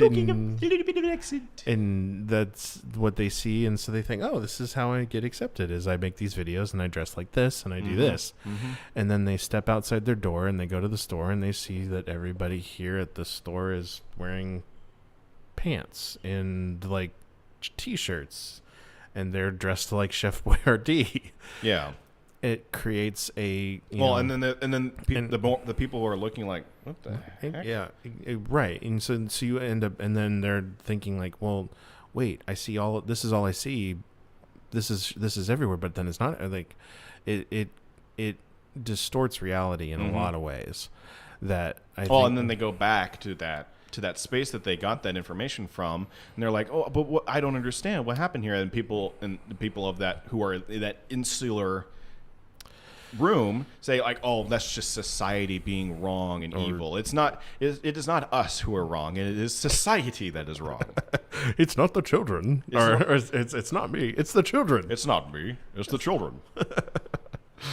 Yeah, I think that kind of is sort of, again, not diagnosing if it's the actual cause, but I think it could easily be a cause. I think it's definitely a cause, or at least it contributes. Yeah. And that's kind of how I was just, I think that the less people actually have community in person, and, the ability to engage with people face to face, that's going to be where, you actually start to have real connection and real. No, for sure. So I agree. But I don't know. It's tough. It's a tough conversation for sure, man. It's a very tough conversation. But again, heart goes out to every single one of those family members that lost somebody from Nashville. Oh, for sure. It's, again, tragic, and it doesn't seem like anyone has actually had a legitimate, productive conversation about this, because everybody's just getting inflamed on both sides. Yeah, that hyperpolarization that we were talking about earlier, the Nashville shooting is evident of that. Like, on one side you have people who, there are there are definitely voices of people who are saying like, oh, we just need to get rid of transgenders altogether, just wipe them out. And like, there's people out there, but there's also on the left side, they're saying, oh, she, the shooter wasn't the agitator, she was the victim. Or even worse, the very worst thing I saw was that someone was defending them and saying, don't worry, all she did is got rid of future fascists. Yeah, okay. Wow. Yeah, that is the most intense and detestable. That's evil. Yeah. Okay. Yeah. Evil. Yeah. I was trying to use big words. I got a 4-letter word for you. Yeah. Evil. Gosh, and the conversation around it has been so intensely frustrating too, because it's just like you don't even really. And again, I hate engaging on social media discussion like this anymore because everybody just is about getting the clicks, getting the likes, just getting their rush of dopamine over the fact that they posted a hit. The conversations seeing where it's just like someone posting a picture of a girl, like one of the little girls from the shooting. I'm not sure if it was actually one of them or if it was like things saying like, she died for your sins, like kind of challenging people, saying that like your sin is the point they were trying to make is that those that are unwilling to give up on the Second Amendment, you're the ones that caused this. Okay. And it's the same argument of how many kids are you willing to die? Zero. Yeah. Before you have to take action. That's the thing where it's just like, this is very unproductive. You're coming at this with hyper emotion. Yeah. And because all good choices come from an emotional state. So again, like you make decisions based on facts and emotion. We are emotional beings. Yeah.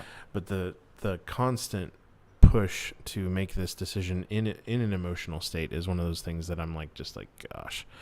So that thread I ended up reading a little bit more of, and someone going off on saying that, if only Republicans would support red flag laws. And I was just thinking like, okay, let's follow your thought to its logical conclusion. Do we not allow anyone with pronouns in a bio on a social media page? They're no longer allowed to have firearms. Is that where you want this to go? Yeah, exactly.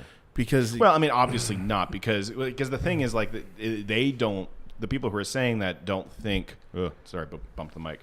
They don't think that trans people have a mental disorder, or they believe that it is, they are well functioning and sound people.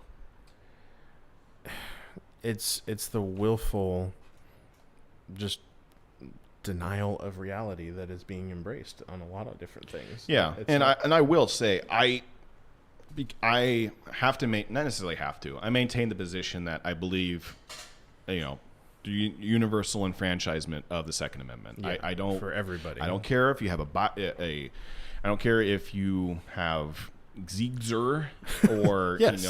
Decepticons in your as your gender. I don't care. I believe that everybody should have the right to the Second Amendment. And the right to the right to self-defense that's the Constitution.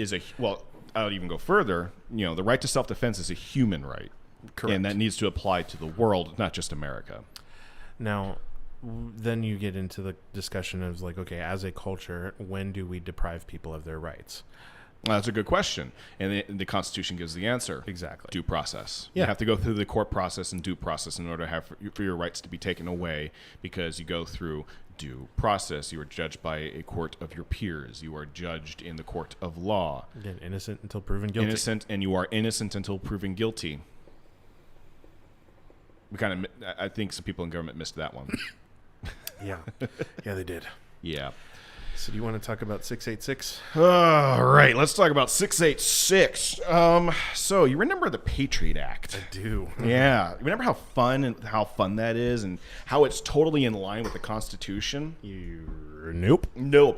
So Order 66, Bill 686 is the... I hadn't made that connection, but oh my goodness. Yeah. Yeah, I made that connection immediately, so I'm going to take credit for that. That's all me. Anybody else who decides they want to try and take that, that's mine. Yeah. Hello, H. Howie. Hello, H. Howie. So the 686 bill is its other name is the banning TikTok bill. Restrict Act. The Restrict Act, which sounds good on the surface. Banning TikTok, good thing, very good. But what they have added to the bill, I'm trying to remember the specific legislative term. So I haven't honestly dove too much into this, so I'm hoping that you can kind of enlighten me a bit more about it too. Okay, yeah, again, I'm going to do my best. Yeah, and again, I don't use TikTok. Oh, I mean, I don't either. And but the other part of the things with TikTok that I'm just kind of like, okay, yeah, they're taking everybody's data, but so is every single app. You said the same thing Rand Paul said. He said, okay. He literally said, yes, TikTok is harvesting data for the Chinese government. But how is that any different than what the American government has been doing with the NSA? Yeah, and the Patriot Act. The argument that Marco Rubio made is that the Chinese government can algorithm to show algorithm. Yeah. Drop that algorithm. Drop that algorithm. So they're going to be able to shape opinion through what people are allowed to see through their app. Mm-hmm. The one thing that I do know for a fact is that I think that a lot of this is just this is my initial hot take.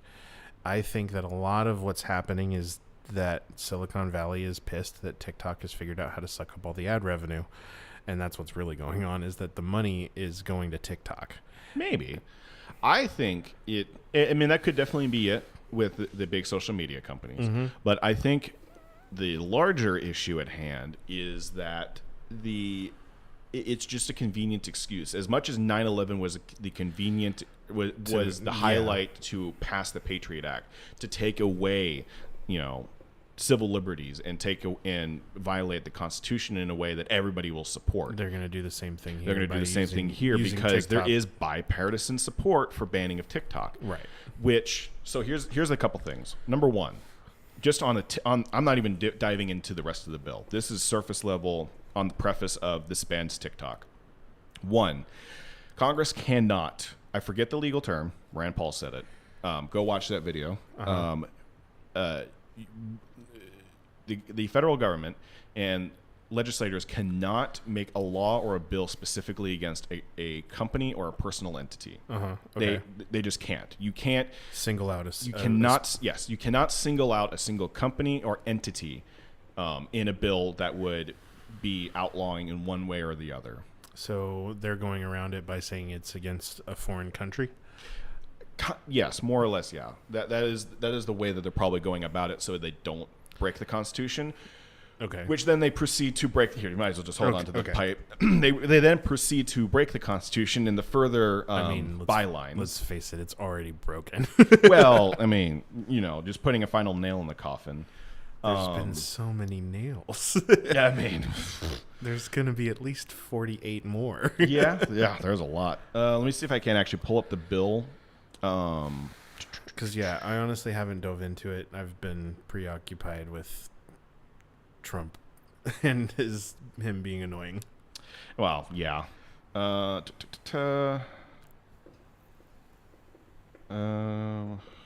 I'm trying to find... So much. Yep. So you had mentioned that, it is Patriot Act 2.0.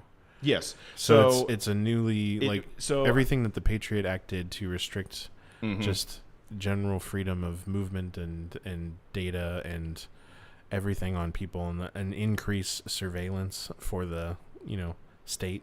Yeah. So basically what it would enable the state to do, while I'm trying to pull up the specifics on it.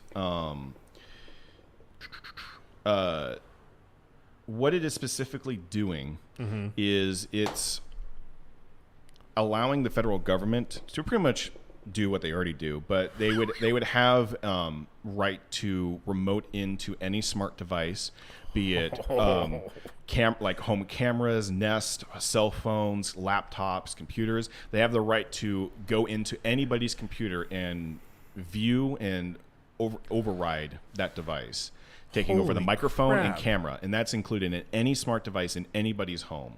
And that's in the bill. That's in the bill. And on top of that, if you put out dis or misinformation that's widely available as an entity, you can be jailed up to 20 years or face $1 million fine. My goodness.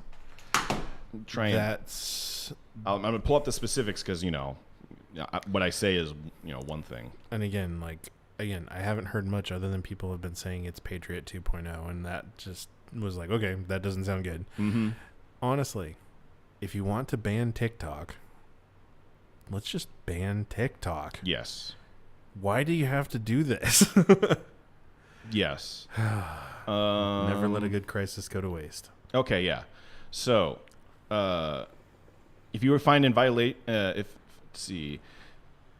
the government ability to go after anyone they deem as a national security risk, which point they can access everything from their computer to video games to their ring light. Imposing and enforcing any mitigation measure to address any risk arising from any covered transaction by any person or with respect to any property subject to the jurisdiction of the United States that the Secretary determines. This is all under the power of the Secretary of Commerce, mind you. Uh-huh. The Secretary of Commerce has, direct oversight of this. Who is the current Secretary of Commerce? I have no idea, but the current Secretary of Commerce does not want to ban TikTok. Uh-huh. Okay. So there's that. And they just want all these fun examples. Yeah, examples. Desktop applications, mobile applications, gaming applications, payment applications, or web-based applications, or information and communication technology produce products and services integral to artificial intelligence and machine learning. 2, software, hardware, or any of the product or service integral to telecommunication products and services, including wireless local area networks, mobile networks, satellite payloads, satellite operations and control, cable access points, wireline access points, core network systems, high, short, and backhaul networks, or edge computer platforms, quantum key distribution, quantum communications, quantum computing, post-quantum cryptography, autonomous systems, advanced robotics, biotechnology, synthetic biology, computational biology, and e-commerce technology and services, including any electronic techniques for accomplishing business transactions online, retail, and internet-enabled logistics, internet-enabled payment technology, and online marketplaces. Bye-bye Bitcoin. Yes. I mean, well, yeah. They want to induce the Fed coin. That's what they've been saying that they want to do for how long? The CBDC. Mm-hmm. Civil penalties. The Secretary may impose the following civil penalties on a person for each violation by that person of this act or any regulation, order, direction, mitigation, measure, prohibition, or authorization issued under the act. A fine not more than $250,000 or an amount that is twice the value of the transaction that is the basis of the violation, with respect to which the penalty is imposed, whichever is greater. Do they say what constitutes a violation? No, that's civil forfeiture. Designation of foreign adversaries. Designation: the Secretary may, in consultation with the Director of National Intelligence, designate any foreign government or regime as a foreign adversary if the Secretary finds that the foreign government or regime is engaged in a long-term pattern or serious instances of conduct significantly adverse to the national security of the United States or security of the safety of the United States persons. Cool. Which basically the wording is that it is so open that the wording just leaves the front door open. It leaves the front door open, front, back door, and window. Yeah, and where the Secretary of State and the doggy door. Well, no, here's how you do that. Here's how you do that. We're doing the podcast right now. All right. We already got a strike from YouTube about misinformation. A warning. A warning. Yes. Fine. a warning. One demerit. We're close to a full disagulation. So we have one demerit on our YouTube channel. What's to say that the Secretary of State decides, you know what? Anyone. You know, there was a lot of misinformation propagated by Russia during previous elections. Actually, I think I can say that. YouTube is in support of that. During the 2016 election, Russian agents helped to get Donald Trump elected. Mm-hmm. We must be Russian agents because we're giving misinformation. Therefore, we are we are supporting Russian agents. So therefore, all of our rights are completely violated by no due process. Cool. Yeah, that's what that bill does. Welcome to the digital gulag. Welcome to the digital 1984. Yeah. Well, I mean, you had to get it there somehow. I mean, you know, George Orwell was pretty on point. He just forgot about AI and all the technology. Well, I don't think he forgot about it. I don't think it was. Well, yeah, he didn't forget about it. You get the point. Oh man. Well, yeah, that's not good. No, it's not good. No, it's not good at all. And I bet there's a bunch of Republicans on board. Yes, actually, there are. I mean, like I said, there's bipartisan support for it. Let me see if I can't pull up because I perused past who was the people voting for it. The bill was introduced by Senator Mark Warner from Virginia, and the list of the people co-sponsoring it. Let's see here. Who is co-sponsoring? Senator Shelley Moore, Republican, West Virginia. Ben Ray, Democrat, New Mexico. Tim Kaine, Democrat, Virginia. Kevin Kramer, Republican. What's ND? North Dakota. Mm-hmm. What? Huh? North Dakota. Jeez. Yeah. Richard. Should I just skip the Democrats and go for the Republicans? Sure. Chuck Grassley of IA. That's Iowa. Is that Iowa? Grassley's the worst. He's also like a billion years old. Oh, really? Yeah. Chuck Grassley. Thomas Tillis of North Carolina. Lindsey Graham of South Carolina. John Thune, Republican, South Dakota. Yep. Deb Fisher, New England? No, that's not a state. That's true. Never mind. That's a geographical region. Is that New Hampshire? No, I don't think. I think that's NH. Dang it! I don't remember my state abbreviations. It's not Nevada. That's NV. Mm-hmm. Oh well, it's one of those NE states. Nebraska. Oh, Nebraska. Yep, Nebraska. That's surprising. Jerry Morgan, Kansas. Gosh. Dan Sullivan, Arkansas. See, I don't think, and that's the part, like, they're not, no one is actually understanding of what it means for privacy, personal freedom, responsibility, because we're not the same culture we used to be. We're no longer a moral culture, and so of course that we're going to open this can of worms, and people are going to use it for nefarious purposes. Oh yeah, of course. I mean, they did that, but yeah, they did that. Like, oh my gosh, we have precedent. Like, where are you getting that idea from, Stu? What was the thing that? What's his name? He's now in Russia now because he had to hide from his own state government that did allow for whistleblowers. There's like bills and laws put in place to protect whistleblowers. What's his name again? Gosh, because memory hold a little bit. Yeah. Was it Snowdon? Yeah. Rick Snowdon, I think his name was. Like, of course, the government's going to, use every inch and mile. Like you give them a millimeter, they're going to take a quarter mile. And it's become. Okay. That's frustrating. That's scary. Like, that is actually scary. Yeah.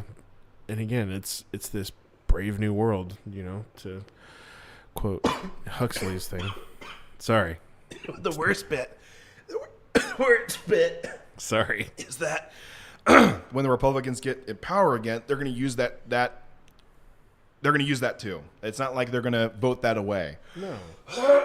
I mean, why would you get rid of the power? It's just, no. Yeah. Well, I mean, also Republicans have a track of, we need a campaign on repealing this for the next election. We'll get rid of it in the next election. We just need a campaign on it, i.e. Obamacare. That's why they didn't repeal it for so long, even though they had the numbers, they had the people for it. I mean, you have a better example of what the Republicans have done that only came to fruition just the last year. There was 5 decades of anti-abortion campaigning, and it took 50 years for it to actually be repealed on a federal level. Yeah. And honestly, a bunch of the Republicans really didn't want it to go away. They wanted to be able to keep the fight. Yeah, keep the fight going so they can campaign on it. Keep the fake pretense of the fight. Keep the WWE match going. Yep. So it looks like they're fighting, and it just has everybody cheering. Yep. It's not, again, we're not serious. No one is actually serious on the Republican side, but they're very serious on the Democratic side. Oh no, they're 100%. They're deadly serious, literally. Unfortunately. Yeah. Well, it's a little bit of a downer. It is a little bit of a downer. You can write your congressperson and make sure that you clearly indicate that I do not support this and do not want your support of this. Yeah, well, no, definitely contact your local representative and tell them, Call them, I disagree. Write them, make sure that your voice is actually heard. Because they actually do pay attention to that stuff. Yeah. They do. I mean, because they want to get voted their in again. job is dependent on our support of them, at least for now. For now. Yeah. For now. Well, not for much longer. I'm kind of... Not for much longer, Jedi. I know we had talked about this going to be on like a longer podcast. Yeah, I thought it was going to go a lot longer than this. I thought we had another hour. I'm feeling like we've kind of reached our time, at least for this one. Maybe. Well, at the very least, I'll say this. Go ahead and subscribe to our Rumble channel. Go ahead and make an account over there and go subscribe over there. You can still subscribe on YouTube for now. I mean, you can still subscribe on YouTube and hit the bell icon to be notified whenever we go live again. We are still going to, regardless if we're on YouTube or if we shift over to Rumble because YouTube made it impossible for us to stream there anymore. We're still going to invest in the show and keep doing what we do. We have fun doing this. Because we have fun doing it. Except when we mildly black pill ourselves. Well, yeah. Well, no. Let's do some white pilling. Gun rights is on the rise. Great. So there's that. Yeah, got that going for me. I feel like there's other positive stuff going on. D&D movie was good. I need to go see that. We'll do a review the next podcast. That would be a fun thing to review. Yeah. I'm also, like I said, I'm looking forward to the Nefarious movie that's coming out in 2 weeks. So it's a week from this coming Friday. Okay. That it's actually going to be released. So we'll have to go see it. We'll have to go see it. We'll have to do a review on it and kind of tell people, go see it. Yes, absolutely. Go see it. Go see it. Go see it. Go. The amount of different content that seems to be coming in, there's a lot of exciting stuff on the horizon. So I guess for now, this is the Smoke Signal Podcast. This is Smoke Signal Podcast. Thank you all, everybody, so much for watching and especially the commenting. Yeah, we really appreciate it. Thank you so much for the engagement. I think this was one of the more commented episodes we've had in a while. It is indeed the most commented. Well, hey, maybe we need more warnings. Apparently, controversy begets popular outrage culture. That's true. Well, yeah. Thank you, everybody, so much for watching and listening. And thank you also those who are listening to the archive or just in the podcast version. Yep. We do try and archive it when YouTube doesn't take it down. Yeah. And there's also going to be an additional archive on Rumble. We can't live stream to Rumble just yet, but hopefully with your subscriptions, we'll be able to shortly, and we'll be streaming both on Rumble and on YouTube when we get the chance. Looking forward to that. Thank you, everybody, so much for watching and listening. Hit the subscribe button, hit the bell icon to be notified whenever we go live again. And thank you all so much. God bless.